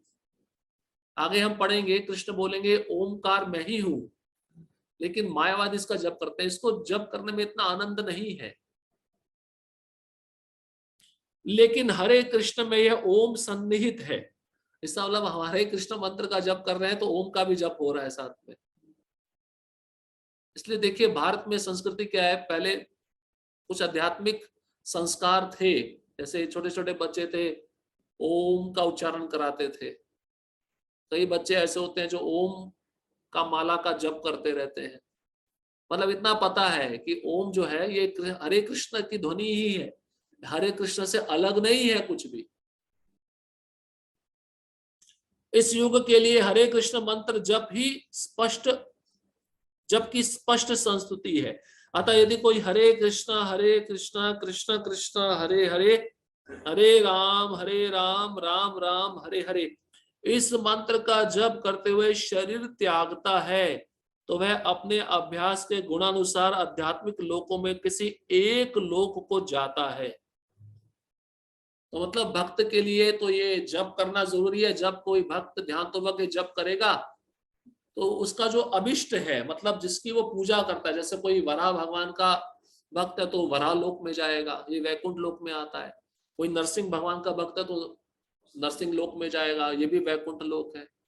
तो आध्यात्मिक आकाश मतलब वैकुंठ लोक, इनमें से वह किसी एक लोक में चला जाता है। लेकिन कृष्ण का भक्त तो गोलोक वृंदावन में जाता है, जो केवल एक ही मात्र प्लेनेट है, एक मात्र ग्रह है। वैकुंठ बहुत सारे हैं, लेकिन गोलोक वृंदावन एक ही है। कृष्ण के भक्त कृष्ण लोक या गोलोक वृंदावन को जाते हैं। सगुणवादियों के लिए आध्यात्मिक आकाश में अन्य अनेक लोक हैं जिन्हें वैकुंठ लोक कहते हैं, किंतु निर्विशेषवादी तो ब्रह्म ज्योति में ही रह जाते हैं। ये निर्विशेषवादी कौन है? जो भगवान के रूप को नहीं मानते और भगवान के तेज में लीन होना चाहते हैं इस विधि के द्वारा। तो वह ये जो वैकुंठ लोक के बाहर अध्यात्म ज्योति है, मतलब ये है ब्रह्म ज्योति है, इसको ब्रह्म तेज कहते हैं, उसी में लीन रहते हैं, लेकिन ज्यादा समय नहीं रह पाते, वापस उनको इस पृथ्वी पर आना पड़ता है। तो जैसा मन में गंतव्य स्थान का विचार होगा, उसी प्रकार का स्थान उस योगी को प्राप्त होता है। अब कृष्ण शुद्ध भक्ति द्वारा कृष्ण का स्मरण कैसे किया जाए, शुद्ध भक्ति का वर्णन कर रहे हैं। पहले योग मिश्र भक्ति थी, अब अगला श्लोक जो 14वां श्लोक है शुद्ध भक्ति का श्लोक है, क्योंकि इसमें भगवान एक विशेष शब्द बोलने वाले हैं, मेरा भक्त मेरा स्मरण कैसे करता है। श्लोक क्रमांक 14, अनन्य चेता सततम यो माम स्मरति नित्यशा तस्याम सुलभ पार्था नित्य युक्तस्य योगिना। हे अर्जुन, जो अनन्य भाव से निरंतर मेरा स्मरण करता है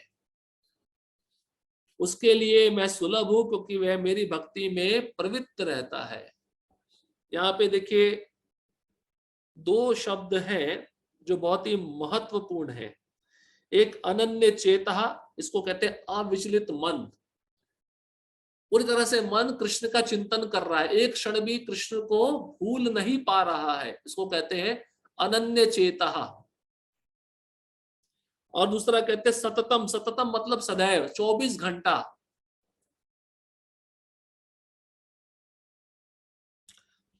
और फिर कृष्ण एक और शब्द का प्रयोग करते हैं नित्यशा। नित्यशा मतलब नियमित रूप से, नियमित मतलब रोज। जैसे रूप गोस्वामी भी बताते हैं ना उपदेशामृत में, अनुदिनम आदरात। अनुदिनम मतलब रोज, आदरात मतलब ध्यान पूर्वक, रोज मतलब नित्यशा, और नित्यशा शब्द और सततम शब्द। सततम मतलब सदैव, सदैव मतलब 365 दिन साल के और गुना 24 घंटा, इसको कहते हैं शुद्ध भक्ति। अब कृष्ण कहते हैं अगर इस भाव से वह भक्त मेरा स्मरण कर रहा है निरंतर, निरंतर मतलब 24 घंटा, तो उसके लिए मैं सुलभ हूं, मैं उसके लिए उपलब्ध हूं, क्योंकि वह मेरी भक्ति में लगा हुआ है, मेरी भक्ति में प्रवृत्त है। तो गोपियां थी, गोपियों के लिए क्या कृष्ण दूर चले गए थे? जब उद्धव भगवान का संदेश लेकर आए, ब्रज में आए, वृंदावन में आए, और योगियों की दशा, गोपियों की दशा देखी, तो गोपियों की दशा देखकर उनको वे उपदेश देने लगे कि तुम्हारा दुख कैसे दूर हो सकता है। क्या उपदेश दिया? यही षटचक्र योग विधि का उपदेश दिया। तुम नासिका के अग्रभाग पे कृष्ण का ध्यान करो, कृष्ण का रूप ऐसा है। तो गोपियां बोलती थी कि वो रूप तो ऐसा मन में घुसा हुआ है कि बाहर निकलने का नाम लेता नहीं है। तुम कोई ऐसी विधि बताओ जिससे कृष्ण का स्मरण ना हो, ये पीछा छूट जाए। तो वो उदाहरण है अनन्य चेता का। अनन्य चेता मतलब किसी भी परिस्थिति में वो कृष्ण को नहीं भूलती थी। जब से कृष्ण छोड़ के गए वृंदावन, तब से अंतिम समय तक वो कृष्ण को याद करते रहे। और जब कृष्ण सुबह गोचारण लीला के लिए जाते थे तो शाम तक उनका चिंतन चलता रहता था। और चिंतन इतना मग्न होता था, सुखदेव गोस्वामी कहते हैं कि रासलीला के समय जब वेणु वादन हुआ तो गोपियों ने ऊपर का वस्त्र नीचे पहन लिया, नीचे का वस्त्र ऊपर पहन लिया। ये तो कोई पागल व्यक्ति कर सकता है ना, वो कृष्ण के लिए पागल थी। चैतन्य महाप्रभु का स्मरण ऐसा था। चैतन्य महाप्रभु कृष्ण के विरह में रोते थे दिन रात, अपना चेहरा गंभीरा की दीवारों से रगड़ते थे, खून निकलता था। तो ये बहुत ही विशेष भाव है जो भक्त के मन में रहता है जब वह पूरी तरह से भगवान में तल्लीन हो जाता है, मग्न हो जाता है। इसको कहते हैं अनन्य चेता। अनन्य मतलब कुछ और नहीं, केवल कृष्ण। अनन्य मतलब कृष्ण को छोड़कर हमें किसी का याद नहीं आता। भगवान कहते हैं उसके लिए मैं सुलभ हूं। ये शुद्ध भक्ति का श्लोक है। तात्पर्य इस श्लोक में उन निष्काम भक्तों द्वारा प्राप्तव्य अंतिम गंतव्य का वर्णन है जो भक्ति योग के द्वारा भगवान की सेवा करते हैं। निष्काम, देखिए निष्काम मतलब बिना किसी कामना के। इस श्लोक उन शुद्ध भक्तों के लिए जो निष्काम भाव से कृष्ण की सेवा में लगे हुए हैं, उनका अंतिम गंतव्य क्या होता है, वह कहाँ जाते हैं। पिछले श्लोकों में 4 प्रकार के भक्तों का वर्णन हुआ है, आर्त, जिज्ञासु, अर्थार्थी तथा ज्ञानी। मुक्ति की विभिन्न विधियों का भी वर्णन हुआ है, कर्म योग, ज्ञान योग तथा हठ योग। हठ योग मतलब ध्यान योग। इन योग पद्धतियों के नियमों में कुछ ना कुछ भक्ति मिली रहती है। इसलिए मैंने कल बताया था कर्म मिश्र भक्ति, ज्ञान मिश्र भक्ति, योग मिश्र भक्ति। इन विधियों में थोड़ी थोड़ी भक्ति मिली है, इसलिए इसको भक्ति के साथ जोड़ दिया जाता है, लेकिन ये शुद्ध भक्ति नहीं है। शुद्ध भक्ति क्या है? केवल और केवल कृष्ण को प्रसन्न करना, बस। इसमें भक्त की अपनी कोई भौतिक इच्छा नहीं रहती। अम्बरीश महाराज के भी चरित्र में जब दुर्वासा मुनि वैकुंठ पहुंचते हैं तो भगवान नारायण कहते हैं, सुनो दुर्वासा, मैं तुमको कारण बताता हूं कि मेरे हृदय में मेरे भक्त क्यों वास करते हैं। उन्होंने बहुत अच्छा कारण बताया। बोले उनके, मेरे भक्तों के हृदय में कोई भौतिक इच्छा होती ही नहीं, इसलिए वो मेरे हृदय में रहते हैं, मैं उनका चिंतन करता हूं। और मैं भक्ति के बदले, सेवा के बदले अगर उनको 4 प्रकार की मुक्ति भी दूं वैसे 5 प्रकार की मुक्ति, उसमें से सायुज्य भक्त नहीं चाहता है भगवान में मिल जाना, लेकिन सारूप्य मतलब भगवान जैसा रूप प्राप्त करना, साष्टी मतलब भगवान जैसा ऐश्वर्य प्राप्त करना, सालोक्य मतलब भगवान जैसा लोक प्राप्त करना, और सामीप्य मतलब भगवान के नजदीक रहना। भक्त कहते हैं मुझे ये भी नहीं चाहिए, क्योंकि वो मेरे भक्त सेवा में इतना मग्न रहता है कि मेरी सेवा को छोड़ना नहीं चाहता। तो ऐसे भक्त को मैं कैसे छोड़ दूं? और तुमने ऐसे भक्त के चरणों में अपराध किया है, इस कारण से वो मेरे हृदय में रहते हैं, क्योंकि उनके मन में कोई भौतिक इच्छा नहीं है। इसलिए शुद्ध भक्ति का परिभाषा क्या है? भक्ति रसामृत सिंधु में रूप गोस्वामी बताते हैं, अन्याभिलाषिता शून्यम ज्ञान कर्मादि अनावृतम आनुकूल्येन कृष्णानुशीलनम भक्तिर उत्तमा। ऐसी भक्ति जो कर्म और ज्ञान से रहित है, शून्य है। अन्य अभिलाषिता शून्यम, अन्य अभिलाषा से शून्य है, जीरो है, और कृष्ण के अनुकूल की जाती है, कृष्ण को जो पसंद है वैसी भक्ति की जाती है, वो कृष्ण को प्रसन्न करने वाली है। लेकिन इस श्लोक में शुद्ध भक्ति योग का वर्णन है, जिसमें ज्ञान कर्म या हठ का मिश्रण नहीं होता। तो देखिए, गोपियां भी कर्म करती थी, लेकिन उनका कर्म ये कर्म योगी की तरह नहीं होता था, क्योंकि उनका स्मरण नित्य चलता था। नित्य मतलब सदैव चलता था। कर्म योगी तो थोड़ा समय करेगा स्मरण और छोड़ देगा, ज्ञान योगी भी थोड़ा समय करेगा लेकिन छोड़ देगा। लेकिन जो शुद्ध भक्त होता है वो 24 घंटा नित्य स्मरण करता रहता है। जैसा कि अनन्य चेता शब्द से सूचित होता है, भक्ति योग में भक्त कृष्ण के अतिरिक्त और कोई इच्छा नहीं करता। इसका मतलब उसकी चेष्टा, उसका प्रयास, उसका प्रयत्न क्या रहता है? केवल कृष्ण को प्रसन्न करना। कृष्ण को क्या अच्छा लगता है वो मुझे उनको देना है। अब ये कैसे किया जाए? हम तो अर्जुन जैसे सौभाग्यशाली नहीं है, लेकिन कृष्ण के शुद्ध भक्त गुरु हैं, उनको पूछना चाहिए आपको क्या अच्छा लगता है, हम ऐसी क्या सेवा करें जिससे आप प्रसन्न हो जाओ। वो जो सेवा बताए आप करोगे, प्रसन्न हो गए तो कृष्ण प्रसन्न हो गए। यस्य प्रसादात भगवत प्रसादो यस्य प्रसादात नागति कुतो अपि। शुद्ध भक्त ना तो स्वर्ग लोक जाना चाहता है। अब भगवान नारायण दुर्वासा मुनि को कहते हैं, अब वो 4 प्रकार की मुक्ति भी नहीं मांग रहा, तो स्वर्ग का भौतिक सुख क्या मांगेगा जो नश्वर होने वाला है? उसमें तो उसकी लालसा ही नहीं है।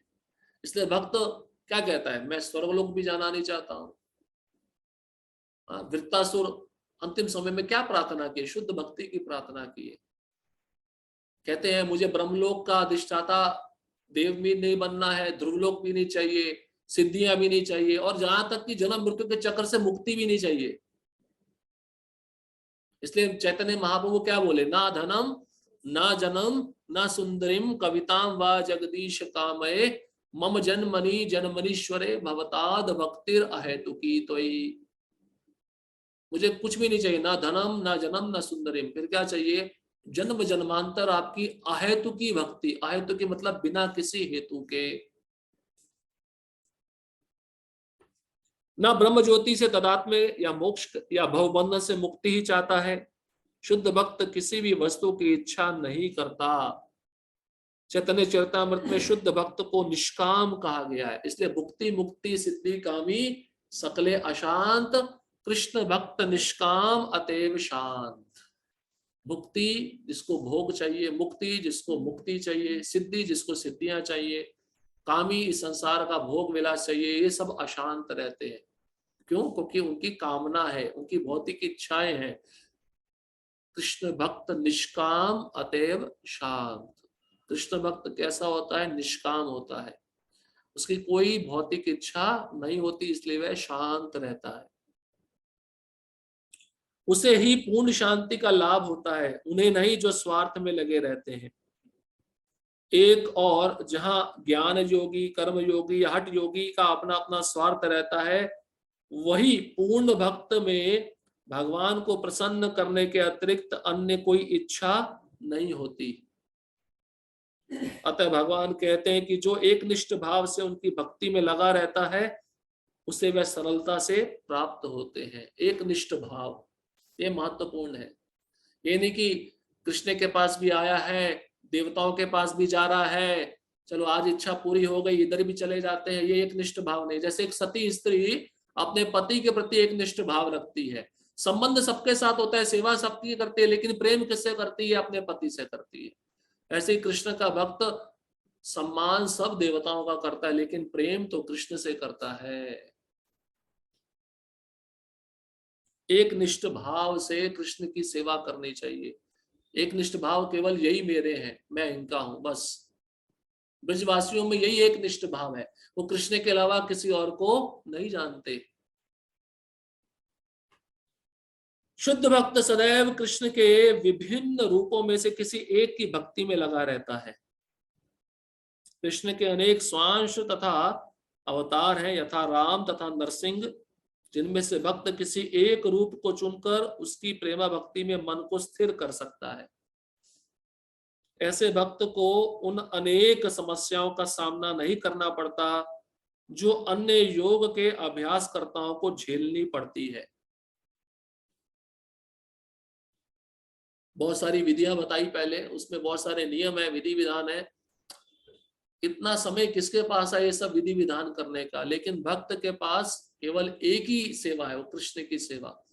उसको इसलिए शंकराचार्य भी बोले हैं गीता के महात्म्य में, एक ही देव है अच्युत जो कृष्ण है, एक ही सेवा है कृष्ण की सेवा, एक ही मंत्र है महामंत्र, और एक ही शास्त्र है भगवत गीता।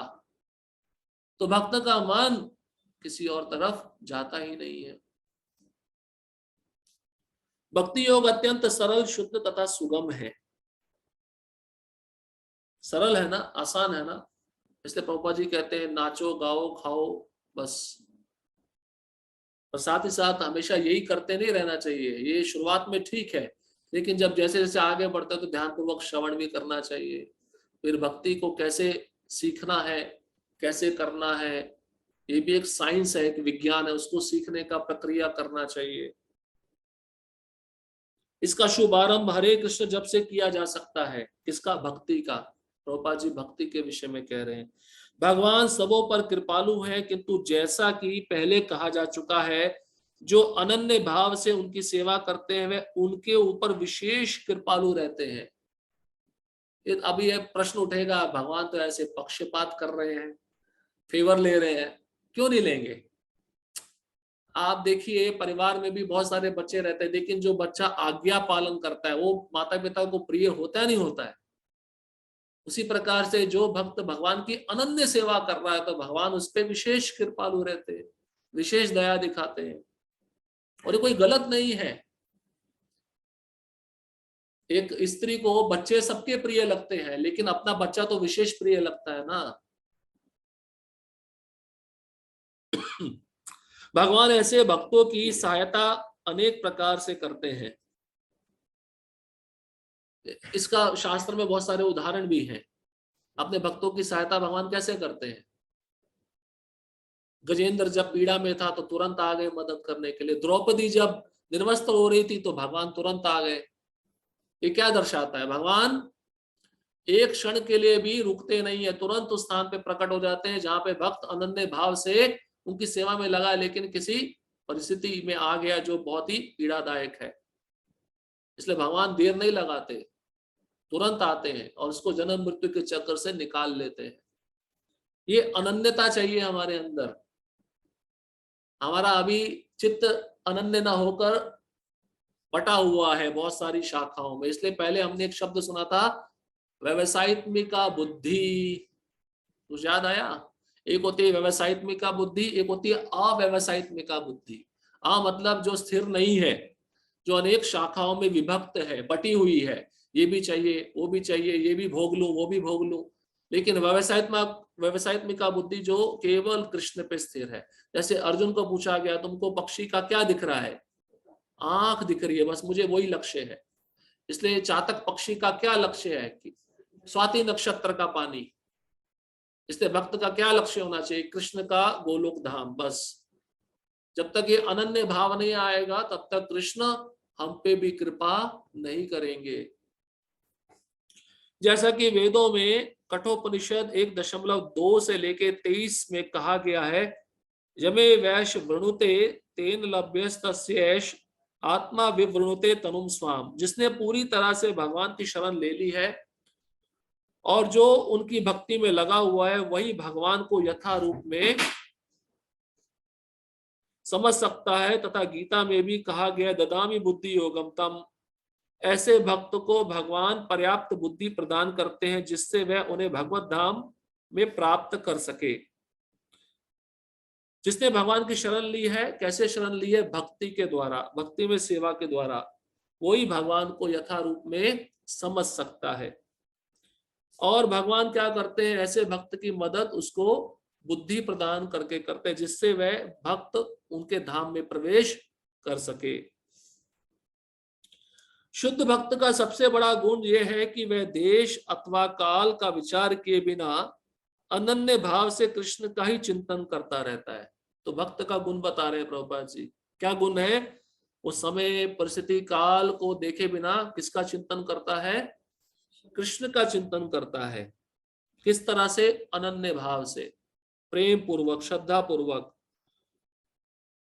उसको यह नहीं लगता कि मेरे सामने बहुत सारे लोग हैं, अभी कीर्तन चल रहा है, मैं नाचूंगा तो लोग मेरे पे उपहास करेंगे, ऐसा वो नहीं सोचता। उसके अंदर जब विकार आते हैं भक्ति के तो वो रोता भी है, तो ये नहीं सोचता कि समाज मेरे को देख के हंसेगा। उसका भगवान के प्रति प्रेम है, वो विकार इसी कारण से उसके शरीर में प्रकट हो रहे हैं। उसको किसी तरह का व्यवधान नहीं होना चाहिए, उसे कहीं भी और किसी भी समय अपना सेवा कार्य करते रहने में समर्थ होना चाहिए। कुछ लोगों का कहना है कि भक्तों को वृंदावन जैसे पवित्र स्थानों में या किसी पवित्र नगर में जहां भगवान रह चुके हैं रहना चाहिए, किंतु शुद्ध भक्त कहीं भी रहकर अपनी भक्ति से वृंदावन जैसा वातावरण उत्पन्न कर सकता है। श्रील अद्वैत ने चैतन्य महाप्रभु से कहा था, आप जहां भी है प्रभु वही वृंदावन है। तो वृंदावन जाने की आवश्यकता नहीं है। शुद्ध भक्त अपनी शक्ति से, अपनी भक्ति से उस स्थान को वृंदावन बना देता है। कैसे? कैसे बनाता है? प्रेम के द्वारा बनाता है। इसके ज्वलंत उदाहरण है श्रील प्रभुपाद जी।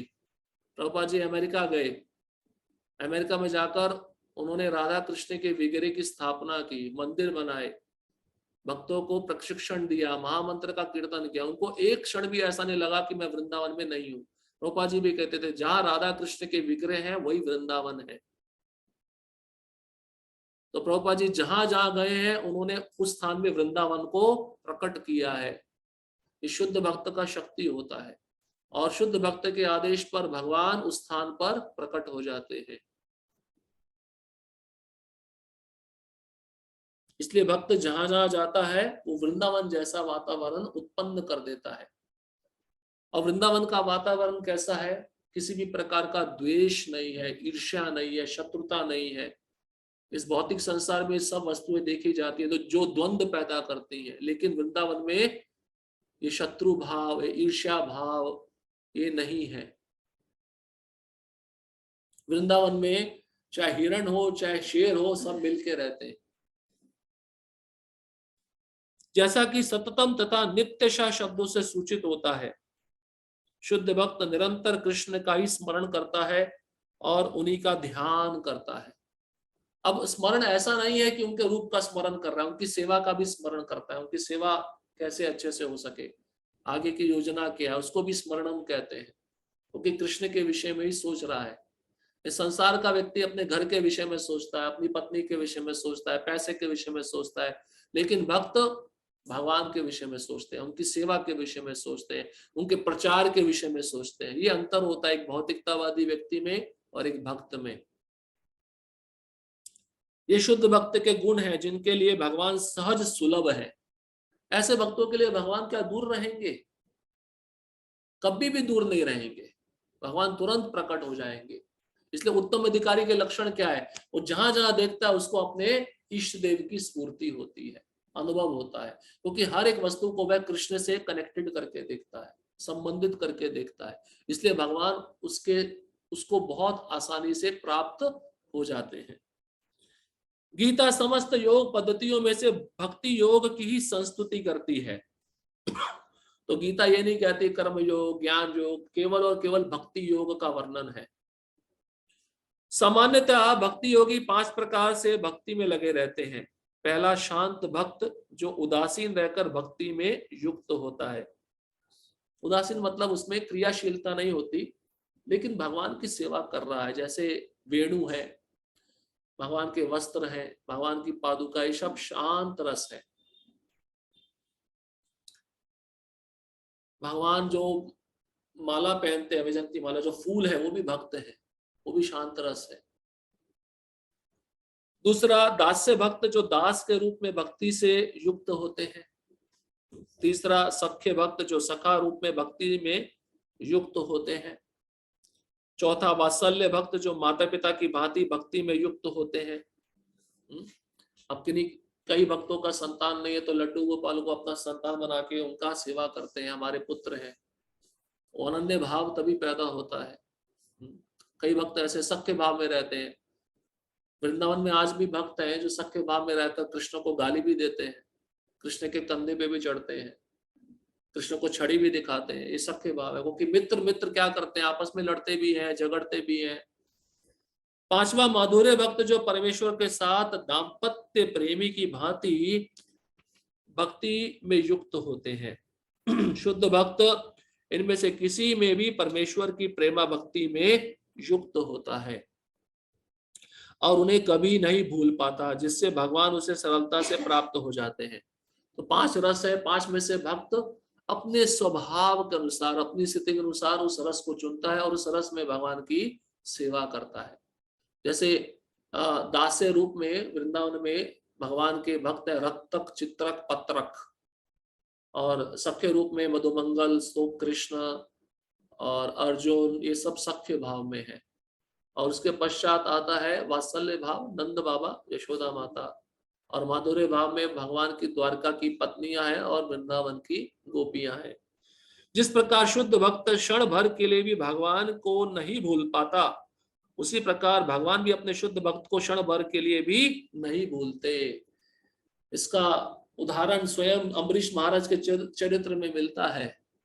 भगवान दुर्वासा मुनि को क्या कहते हैं, मैं एक क्षण के लिए भी अपने भक्तों को नहीं भूलता हूं। तुम्हारा हृदय सदा गोविंद विश्राम, गोविंद कहे न मोरा वैष्णव प्राण। नरोत्तम दास ठाकुर एक गीत में लिखे हैं, जिसमें भगवान कहते हैं कि भगवान के प्राण कौन है, उनके भक्त हैं। और भगवान अपने भक्तों का ही चिंतन करते हैं, भक्तों का ही स्मरण करते हैं। जिस प्रकार से माला पर भक्त भगवान का स्मरण करता है, उसी प्रकार से भगवान भी अपने भक्तों का स्मरण करते हैं। उनके पास एक डायरी है, डायरी में उन भक्तों के नाम लिखे हैं जिनके नाम पे माला का वो जप करते हैं। तो जो शुद्ध भक्त सबसे ऊपर है, उसका नाम का जप सबसे ज्यादा होता है। अब ऐसा मत सोचो कि हम ही भगवान को जप करते हैं, याद करते हैं, भगवान भी जप करते हैं। अब भगवान एक होकर सबका जप कर सकते हैं, यही तो अचिंत्यता है। वृंदावन में जब सभी ग्वाल बाल कृष्ण के साथ अपना खाने का लंच लेके पहुंच जाते थे, सुखदेव गोस्वामी वर्णन करते हैं, कृष्ण बीच में बैठते थे और सब गोलाकार रूप में मित्र मंडली बैठ जाती थी। अब हर एक ग्वाल बाल को लगता था कृष्ण मेरी तरफ ही देख रहे हैं। कृष्ण एक होकर भी सबको देख सकते हैं, एक कृष्ण की अचिंत्य शक्ति है। कृष्ण एक होकर भी सभी भक्तों का स्मरण एक साथ कर सकते हैं, ये कृष्ण की अचिंत्य शक्ति है। हरे कृष्णा कृष्णा कृष्णा हरे हरे, हरे राम राम राम हरे हरे। इस महामंत्र के कीर्तन की कृष्ण भावना भावित विधि का यही सबसे बड़ा आशीर्वाद है। तो देखिए प्रभुपाद जी हर तात्पर्य में महामंत्र को लिखे जा रहे हैं। इसका मतलब कितना महत्वपूर्ण है। इसी मंत्र के द्वारा हम कृष्ण को स्मरण कर सकते हैं, याद कर सकते हैं अनन्य भाव से।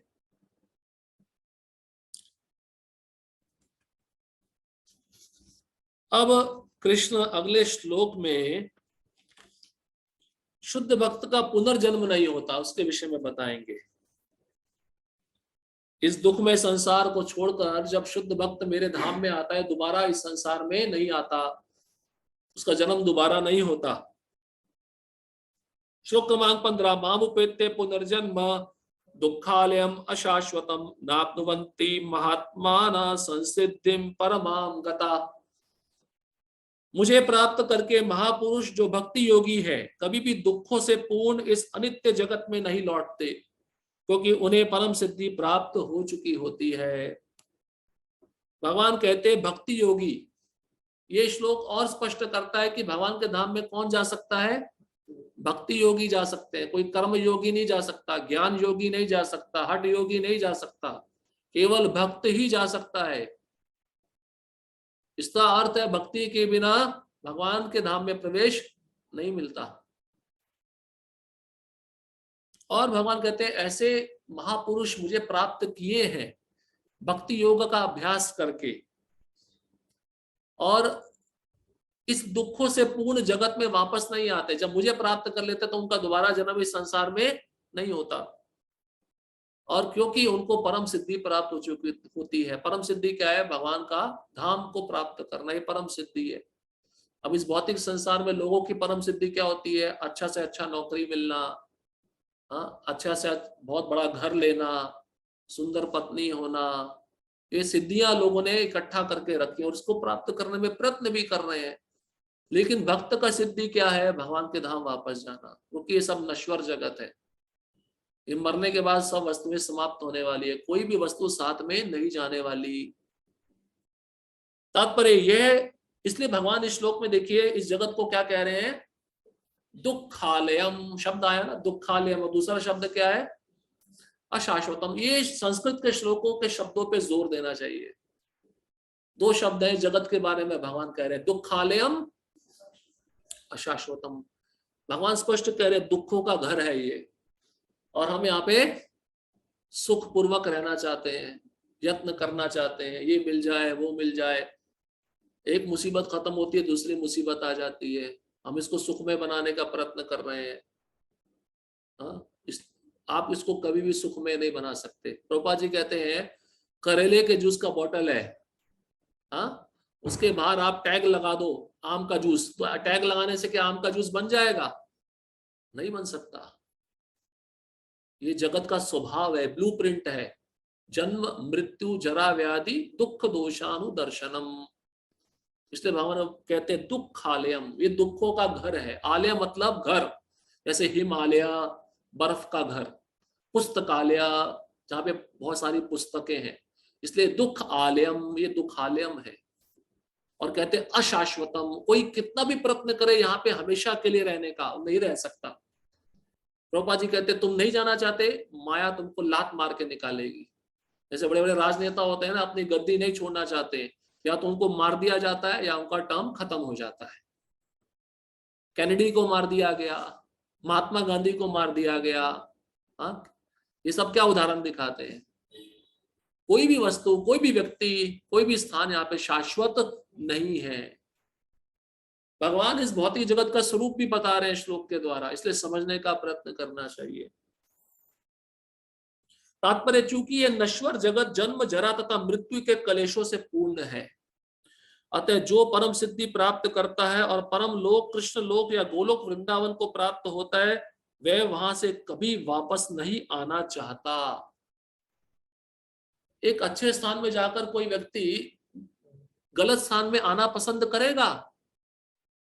प्रभुपाद जी कहते हैं ये जगत टॉयलेट है, टॉयलेट, मूत्रालय है, शौचालय है। सीधा बोले एक लेक्चर में, अब मूत्रालय में जाके बैठ जाते हो 24 घंटा, प्रयत्न करते हो ना जल्दी से जल्दी कैसे निकला जाए।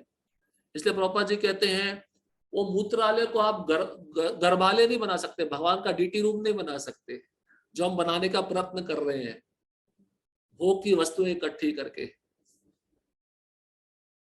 इसलिए भरत महाराज ने अपना ऐश्वर्य कैसे छोड़ दिया? मल्लवत, शौच क्रिया करने जाते हैं वैसे छोड़ दिया, क्योंकि उनको पता है ये संसार का ऐश्वर्य नश्वर है, नष्ट होने वाला है, इसके प्रति आसक्ति रखकर मेरे को कोई लाभ नहीं मिलने वाला। सबसे बड़ी आसक्ति तो कृष्ण का रूप है, उनके चरण कमल है, उनकी सेवा है, उनके भक्तों का संग है, वो मुझे प्राप्त करना है।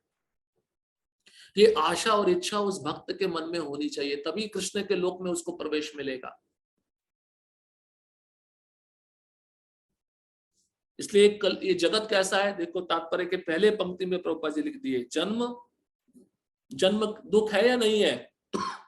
अब हमें तो ज्ञान ही नहीं है, हम तो आ गए माँ के पेट से बाहर। ज्ञान नहीं है तो भागवतम पढ़ो, तीसरा स्कंद पढ़ो, माँ के पेट में बच्चा रहता है कैसे रहता है, उसको कीड़े काटते हैं, मल मूत्र में रहता है, माँ जो भी खाती है तीक्ष्ण वस्तु उसके त्वचा को लगता है, चारों तरफ अंधेरा है, उल्टा लटका रहता है 9 महीने तक। अगर किसी व्यक्ति को एक कमरे में 9 दिन के लिए बंद कर दिया जाए वो परेशान हो जाएगा। ये तो 9 महीना माँ के गर्भ में वो बच्चा रहता है। तो जन्म दुख है, बहुत बड़ा दुख है। और छोटी सी योनि से बाहर आना, इतना घर्षण होता है कि उसको वेदना होती है। कभी कभार प्रभुपाद जी लिखते तात्पर्य में वो अपनी याददाश्त भूल जाता है, वो पागल भी निकल सकता है। ये जन्म दुख है। फिर आगे कहते हैं जरा, जरा मतलब रोग, जरा मतलब बुढ़ापा, क्षमा करिए बुढ़ापा, बुढ़ापा दुख है क्योंकि शरीर के अंग काम करना बंद कर देते हैं। बुढ़ापे में ठीक से सुनाई नहीं देता, दिखाई नहीं देता, बोला नहीं जाता। दुख है या नहीं है भाई? जो भी जीव इस संसार में आया है 4 प्रोसेस से तो होके गुजरेगा ही, जन्म, मृत्यु, बुढ़ापा और बीमारी। साइंटिस्ट लोग, कोरोना आया कितना प्रयत्न किया, एक छोटा सा जीवाणु जो दिख नहीं रहा है वो सबको मार रहा है। तो प्रभुपाद जी कहते हैं अब भविष्य में ऐसी बीमारियां आएंगी जिसका आप उच्चारण भी नहीं कर पाओगे, खाली देखने से वो फैलेंगी। तो एक बीमारी का दवाई मिल जाता है तो दूसरी बीमारी आ जाती है। उसके बाद में प्रभुपाद जी कहते हैं मृत्यु, मृत्यु दुख है या नहीं है? गरुड़ पुराण में ऐसा बताया जाता है 40,000 बिच्छू काटते हैं मरते समय व्यक्ति को। काटते हैं मतलब 40,000 बिच्छू, जितना दर्द होता है शरीर में उतना दर्द जब आत्मा शरीर को छोड़ती है तब होता है। ये दुख है या नहीं है? ये दुख है। इसलिए प्रभुपाद जी कहते हैं इन दुखों पे ज्यादा चिंतन करना चाहिए और साथ ही साथ विरक्ति भाव से कृष्ण की सेवा में लगे रहना चाहिए। इसलिए भक्त, आपने वो कहानी सुनी होगी सिद्धार्थ की, गौतम बुद्ध जब छोटे थे तो उनकी कुंडली में लिखा था अगर एक बार ये महल से बाहर गया तो वापस नहीं आएगा। तो उनके पिता ने क्या किया, सारा सामग्री भोग का उस महल में ही रख दिया कि इसको किसी वस्तु का अभाव ना हो, कोई कमी ना हो। तो एक दिन उस बालक की इच्छा हुई मुझे बाहर का जगत देखना है, तो मंत्री को बोला मुझे दिखाओ। उस समय पिता घर में नहीं थे, तो रथ तैयार किया गया। रथ में बैठे, रथ चल रहा था, चलते चलते एक दृश्य देखा, राम राम सत्य है, राम राम सत्य है। मृत शरीर देखा, कभी देखा नहीं था मृत शरीर। तो सिद्धार्थ ने पूछा अपने मंत्री को ये क्या है? बोले मृत्यु है। तो सिद्धार्थ ने पूछा मुझे भी आएगी क्या?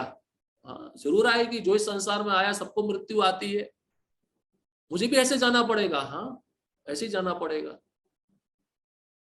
तो संसार से जो मोह था वो कम हो गया। अब आगे थोड़ा गए तो फिर उन्होंने क्या देखा, एक बूढ़ा व्यक्ति, उसका पीठ निकला है, कुबड़ निकला है और झुक के चल रहा है, चलने में उसको बहुत तकलीफ हो रहा है। बोले ये क्या है? क्योंकि कभी किसी वृद्ध व्यक्ति को देखा नहीं था। बोले ये वृद्ध अवस्था है। बोले मुझे भी होगी? बोले हाँ होगी, हर एक को होगी। जिसने मनुष्य शरीर लिया है 84 लाख योनि में जो घूम रहा है उसको वृद्ध अवस्था आएगी। तो संसार से और मोह खत्म हो गया। थोड़ा देर आगे चले, देखा एक कूड़े का डिब्बा था, उसमें नवजात शिशु जन्म लिया था और किसी ने फेंक दिया था, रो रहा था। बोले ये क्या है? बोले जन्म है, जन्म के समय बालक रोता है। आप देखो डॉक्टर उसको मारता है ना कि अगर गूंगा पैदा हो गया तो उसका आवाज निकले इसलिए उसको मारा जाता है। तो आते ही थप्पड़ पड़ता है संसार में, आते हमारे दुख शुरू हो जाते हैं।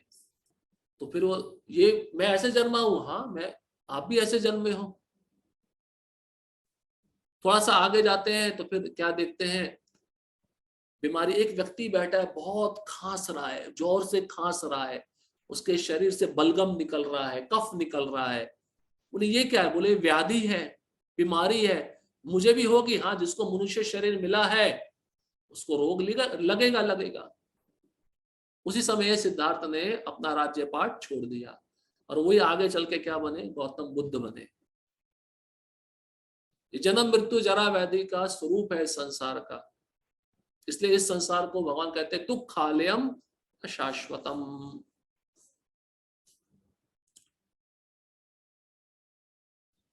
इस परम लोक को वेदों में अव्यक्त अक्षर तथा परमागति कहा गया। किस लोक को? कृष्ण लोक को या वैकुंठ लोक को। 3 अक्षर बताए गए। अव्यक्त मतलब ये दिखता नहीं है, इसलिए अव्यक्त। व्यक्त मतलब दिखना, अव्यक्त मतलब नहीं दिखना।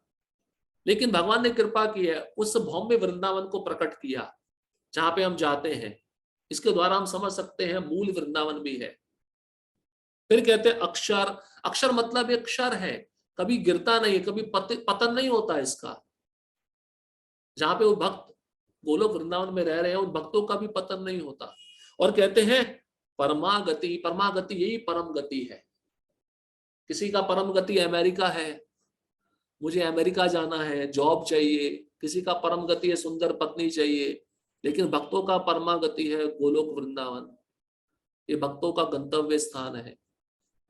भक्त इसी के लिए यात्रा करते हैं, गोवर्धन परिक्रमा करते हैं, श्रवण करते हैं। किसके लिए? गोलोक जाने के लिए।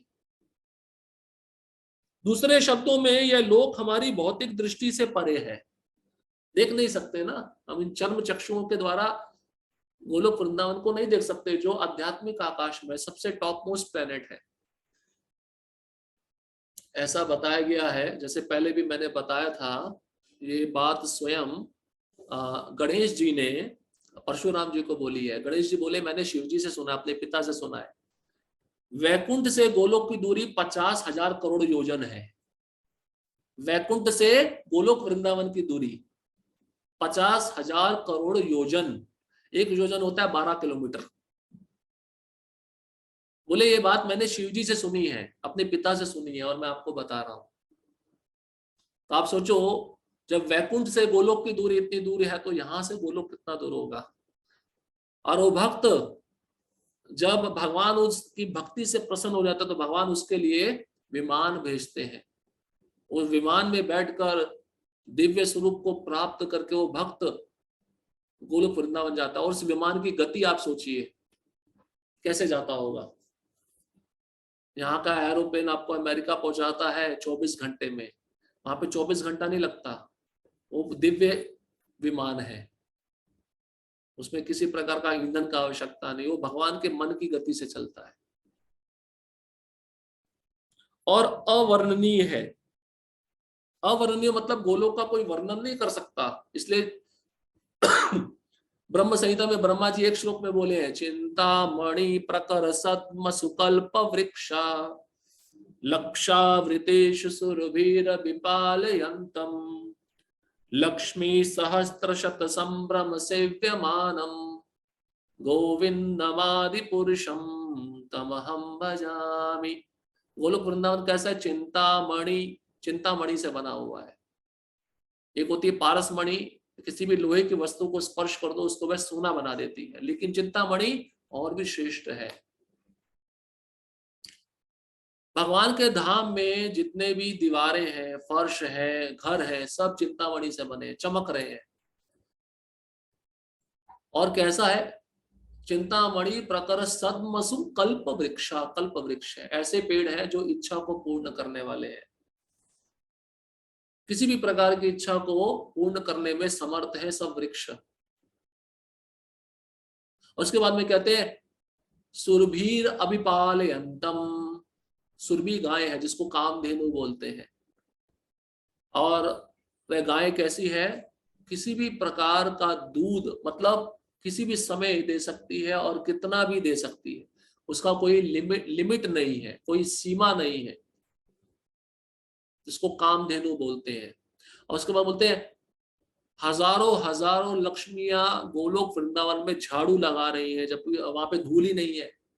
वो झाड़ू क्यों लगा रही है? क्योंकि कृष्ण हमको कृपा दृष्टि कर दे, हमको देख ले बस।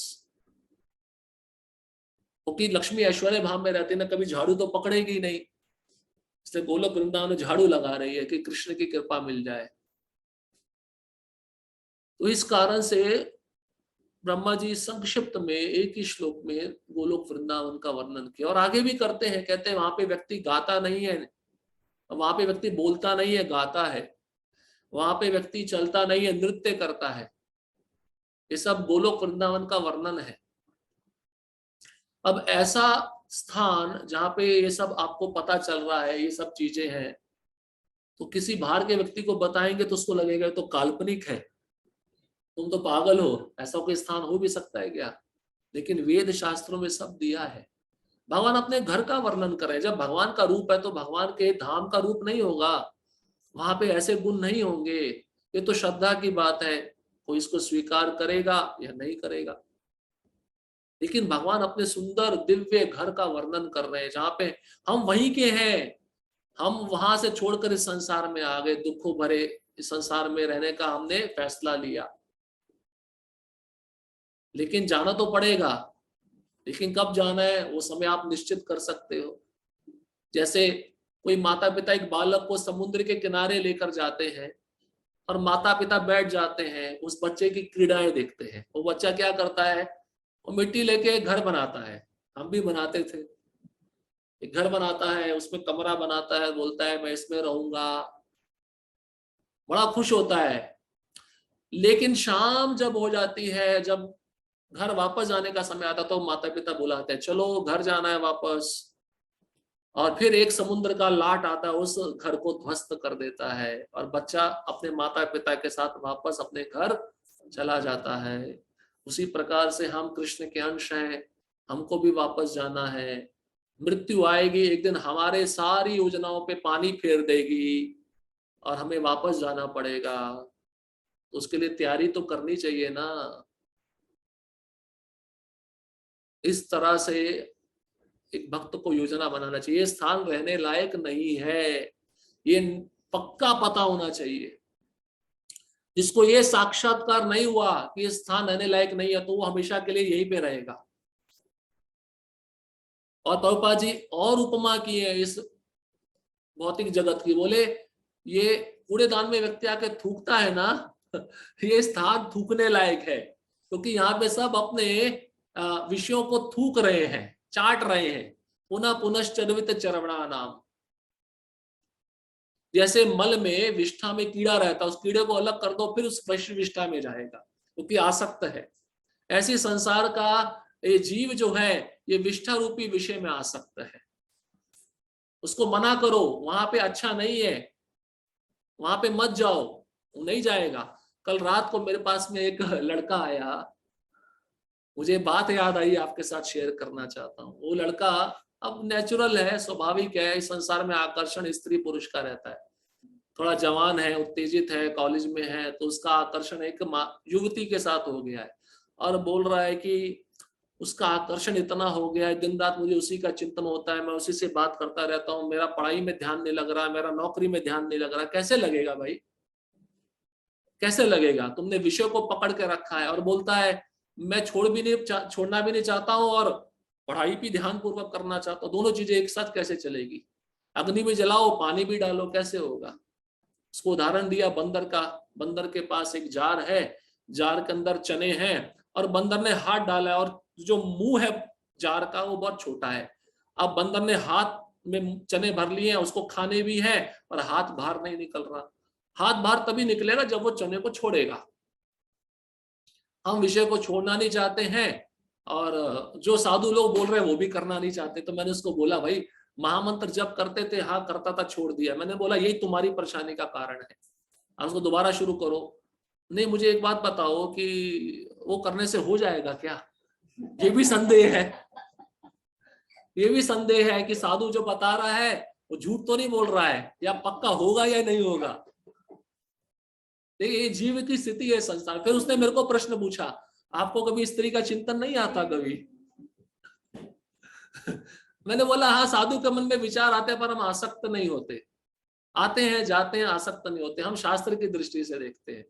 फिर उसने पूछा आप रोज सुबह जल्दी उठते हो, वही सेवा रोज रोज करते हो, आप बोर नहीं हो जाते? मैंने बोला वो दिव्य सेवा, उसमें आनंद मिल रहा है। आपका सेवा भौतिक है, माया का सेवा है, आपको आनंद कहां से मिलेगा? ये समस्या है संसार की। इसलिए गोलोक में जाना ही अच्छा है। ये संसार रहने लायक नहीं। प्रभुपाद जी के गुरु महाराज बोलते थे, भक्ति सिद्धांत महाराज बोलते थे, ये स्थान एक सभ्य व्यक्ति के रहने लायक नहीं है, और जो रहने का यहाँ पे प्रयत्न कर रहा है वो सबसे बड़ा मूर्ख है। कितना भी प्रयत्न करोगे आप किसी वस्तु को सुधारने का, किसी व्यक्ति को सुधारने का, वो नहीं सुधरने वाला।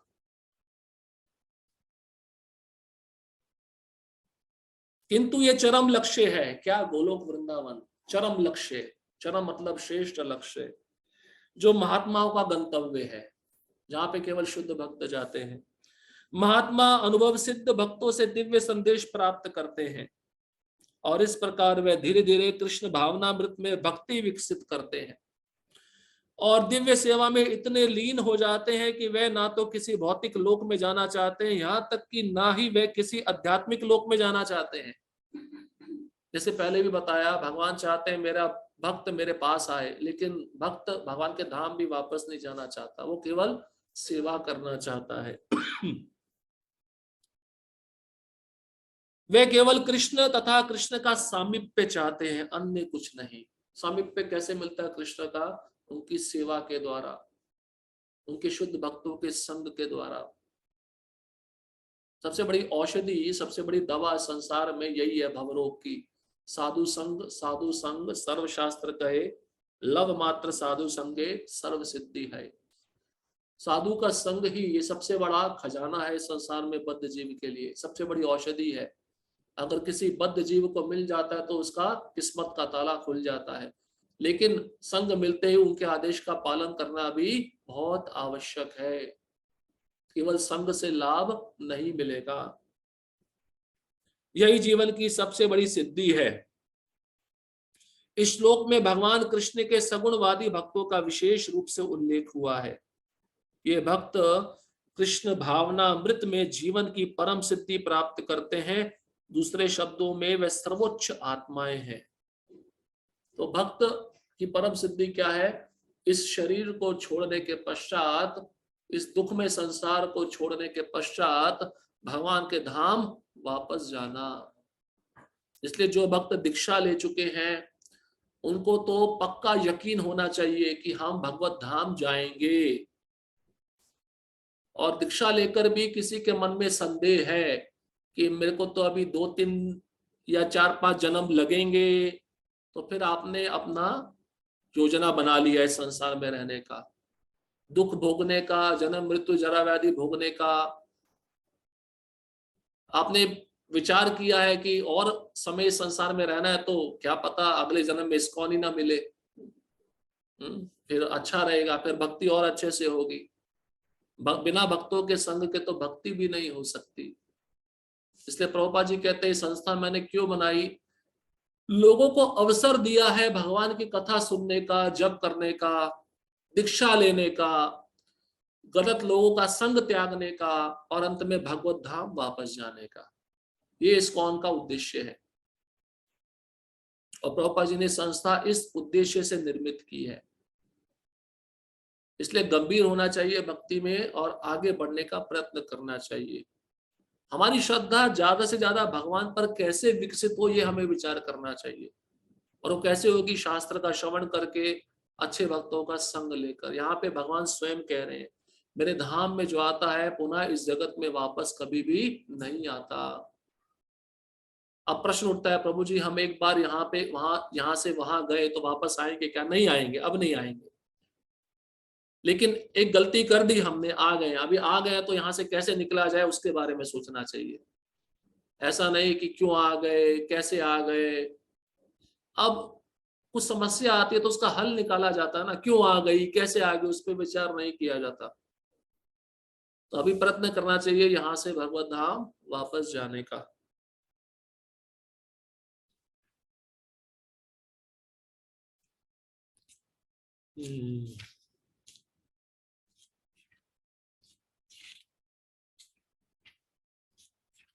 ठीक है, एक श्लोक और लेते हैं।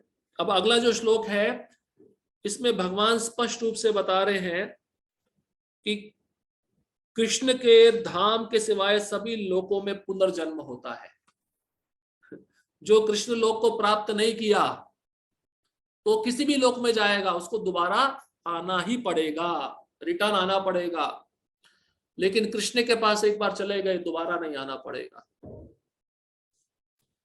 आ ब्रह्म भुवना लोका पुनरावर्तिनो अर्जुना मामुपेत्य तो कौन्तेय पुनर्जन्म न विद्यते।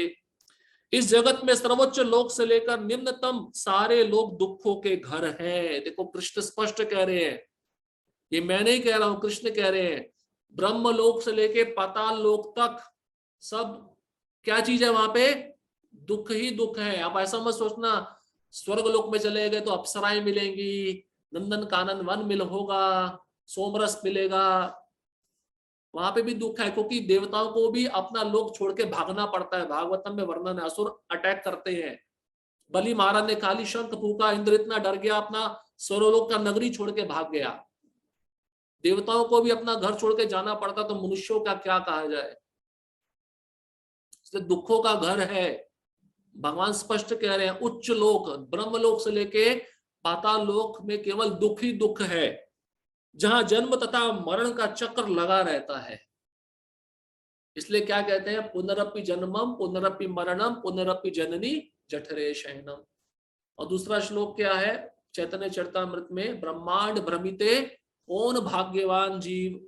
इस ब्रह्मांड में जीव भ्रमण कर रहा है ना, कभी ऊपर के लोकों में जा रहा है, कभी नीचे के लोकों में जा रहा है।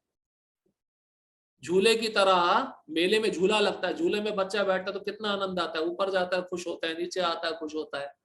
कभी देवता का शरीर मिल रहा है, कभी पशु का, कभी पक्षी का, कभी कीट का, कभी पतंग का, कभी मनुष्य का, कभी राक्षस का, कभी असुर का। ये सब शरीर लेके हम घूम रहे हैं इस पूरे ब्रह्मांड में। ये दुखों का घर है, जन्म मृत्यु का चक्र लगा ही हुआ है, हमारा पीछा नहीं छोड़ रहा। किंतु हे कुंती पुत्र, जो मेरे धाम को प्राप्त कर लेता है वह फिर कभी जन्म नहीं लेता। भगवान पुनः देखो उसी बात को दोहरा रहे हैं। जो मेरे कृष्ण लोक में आ जाता है, गोलोक वृंदावन में आ जाता है, दोबारा वो संसार में नहीं आएगा। मतलब उसका जन्म मृत्यु चक्र समाप्त, फिनिश। तात्पर्य, समस्त योगियों को, चाहे वह कर्म योगी हो, ज्ञान योगी या हठ योगी, अंततः भक्ति योग या कृष्ण भावनामृत में भक्ति की सिद्धि प्राप्त करनी होती है। तभी वह कृष्ण के दिव्य दिव्य धाम को जा सकते हैं, जहां से वह फिर कभी वापस नहीं आते। तो प्रभुपाद जी भी कह रहे, चाहे कर्म योगी हो, हठ योगी हो, ध्यान योगी हो, भक्ति के बिना कोई भी भगवान के धाम वापस नहीं जा सकता। उसको भगवान का धाम जाना है ना, तो उसको भक्ति करनी ही पड़ेगी, इस्कॉन में आना ही पड़ेगा, इस्कॉन में आकर दीक्षा लेनी ही पड़ेगी, और इस्कॉन के नीति नियमों को पालन करना ही पड़ेगा। क्योंकि ये एक संस्था है जो भक्ति सिखा रही है, जो प्रचार कर रही है। किंतु जो सर्वोच्च भौतिक लोकों अर्थात देव लोकों को प्राप्त होता है, उसका पुनर्जन्म होता रहता है। तो यहां तक कि ब्रह्मा के लोक में भी चला जाए, जिसको सत्य लोक कहते हैं, ब्रह्म लोक कहते हैं, वहां पे भी जाकर व्यक्ति को दोबारा आना पड़ेगा। क्योंकि सब देवी देवता मरणशील है, नश्वर है। ब्रह्मा जी की भी आयु है, उनकी भी मृत्यु है, तभी तो उस व्यक्ति को आना पड़ता है। अब ब्रह्मा जी अमर होते तो फिर हिरण्यकश्यप को अमरता का वर दे देते, फिर उनके धाम में जाकर कोई भी वापस नहीं आता। ये स्पष्ट सिद्धांत यहाँ पे कृष्ण बता रहे हैं अर्जुन को। जिस प्रकार इस पृथ्वी के लोग उच्च लोकों को जाते हैं, उसी तरह ब्रह्मलोक, चंद्रलोक तथा इंद्रलोक जैसे उच्चतर लोकों से लोग पृथ्वी पर गिरते रहते हैं। यहां से अभी वैज्ञानिक लोग प्रयत्न कर रहे हैं ना, स्पुतनिक छोड़कर चंद्रलोक में जाने का, मंगल में जाने का। अब वहां पे जा नहीं सकते हो आप। अब देवता भी पृथ्वी पे ऐसे ही गिरते हैं। हमने कल सुना था, वर्षा के बूंद के रूप में आते हैं, वो अन्न बनता है, पुरुष अन्न खाता है, वीर्य बनता है, वो स्त्री के गर्भ में जाता है। इस तरह से स्वर्ग लोक से नीचे आना पड़ता है। छांदोग्य उपनिषद में जिस पंचाग्नि विद्या का विधान है, उससे मनुष्य ब्रह्मलोक को प्राप्त कर सकता है।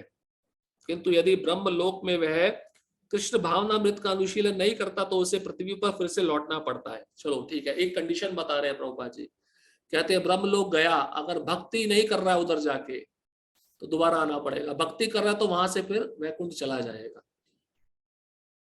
पर वहां पे भक्ति है ही नहीं, भक्ति क्या करेंगे? वहां पे तो भोग ही है, उच्च लोकों में भोग है। इसलिए देवता भी चाहते हैं ना हमें पृथ्वी पे जन्म मिले। भागवतम के 5वें स्कंद में लिखा है, देवता बोलते हैं तुम मनुष्य जो पृथ्वी पे रहने वाले हो, भारतवर्ष में जन्म लियो, बहुत भाग्यशाली हो। क्यों? क्योंकि तुम्हारे पास गंगा यमुना नदी है, तुम्हारे पास भगवान के नाम का कीर्तन है, तुम्हारे पास साधु संघ है, तुम्हारे पास वेद शास्त्र है जो हमारे पास नहीं है। इस कारण से हम भी मनुष्य शरीर में आकर भारत भूमि में जन्म लेना चाहते हैं। देवता स्वयं बोल रहे हैं भागवतम के 5वें स्कंद में। लेकिन उनका मन इतना भोग में लिप्त रहता है कि भगवान की भक्ति का विचार उनके मन में आता ही नहीं है। जो उच्चतर लोकों में कृष्ण भावनामृत में प्रगति करते हुए क्रमशः और ऊपर जाते रहते हैं, और प्रलय के समय वे नित्य परम धाम को भेज दिए जाते हैं। ठीक है, समझ में आ गया? ऊपर के लोक में गए हो, लेकिन मान लो अब 99.9% इस्कॉन के भक्तों की भी भौतिक इच्छा है स्वर्ग लोक तो मिल ही जाएगा। अब वहां पे जाकर अगर भक्ति नहीं किया है तो वापस आना पड़ेगा। वहां से भक्ति, वहां पे भी जाकर भक्ति चल रही है तो फिर ऊपर जाते रहोगे, प्रगति होता रहोगे, प्रलय के समय वैकुंठ में चले जाओगे। श्रीधर स्वामी ने अपने भगवत गीता भाष्य में श्लोक उद्धृत किया है ब्रह्मणा साते सर्वे संप्राप्ते प्रतिसंजरे परस्यांते कृतात्माना प्रविशन्ति परम पदम। जब इस भौतिक ब्रह्मांड का प्रलय होता है तो ब्रह्मा तथा कृष्ण भावनामृत में निरंतर प्रवृत्त उनके भक्त अपनी इच्छा अनुसार आध्यात्मिक ब्रह्मांड को तथा विशिष्ट वैकुंठ लोकों को भेज दिए जाते हैं। तो जो भक्त भक्ति कर रहा है और उच्च लोकों में चला गया, वहां पे जाकर भी अपनी भक्ति को क्रम से जारी रखा है, तो उसको प्रलय के समय भगवान के वैकुंठ लोक में भेज दिया जाता है। श्रीधर स्वामी की टीका से भगवान प्रभुपाद जी यहाँ पे श्लोक उद्धृत किए हैं।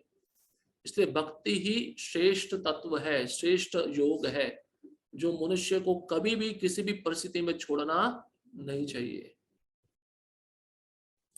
हरे कृष्णा कृष्णा कृष्णा हरे हरे, हरे राम राम राम हरे हरे।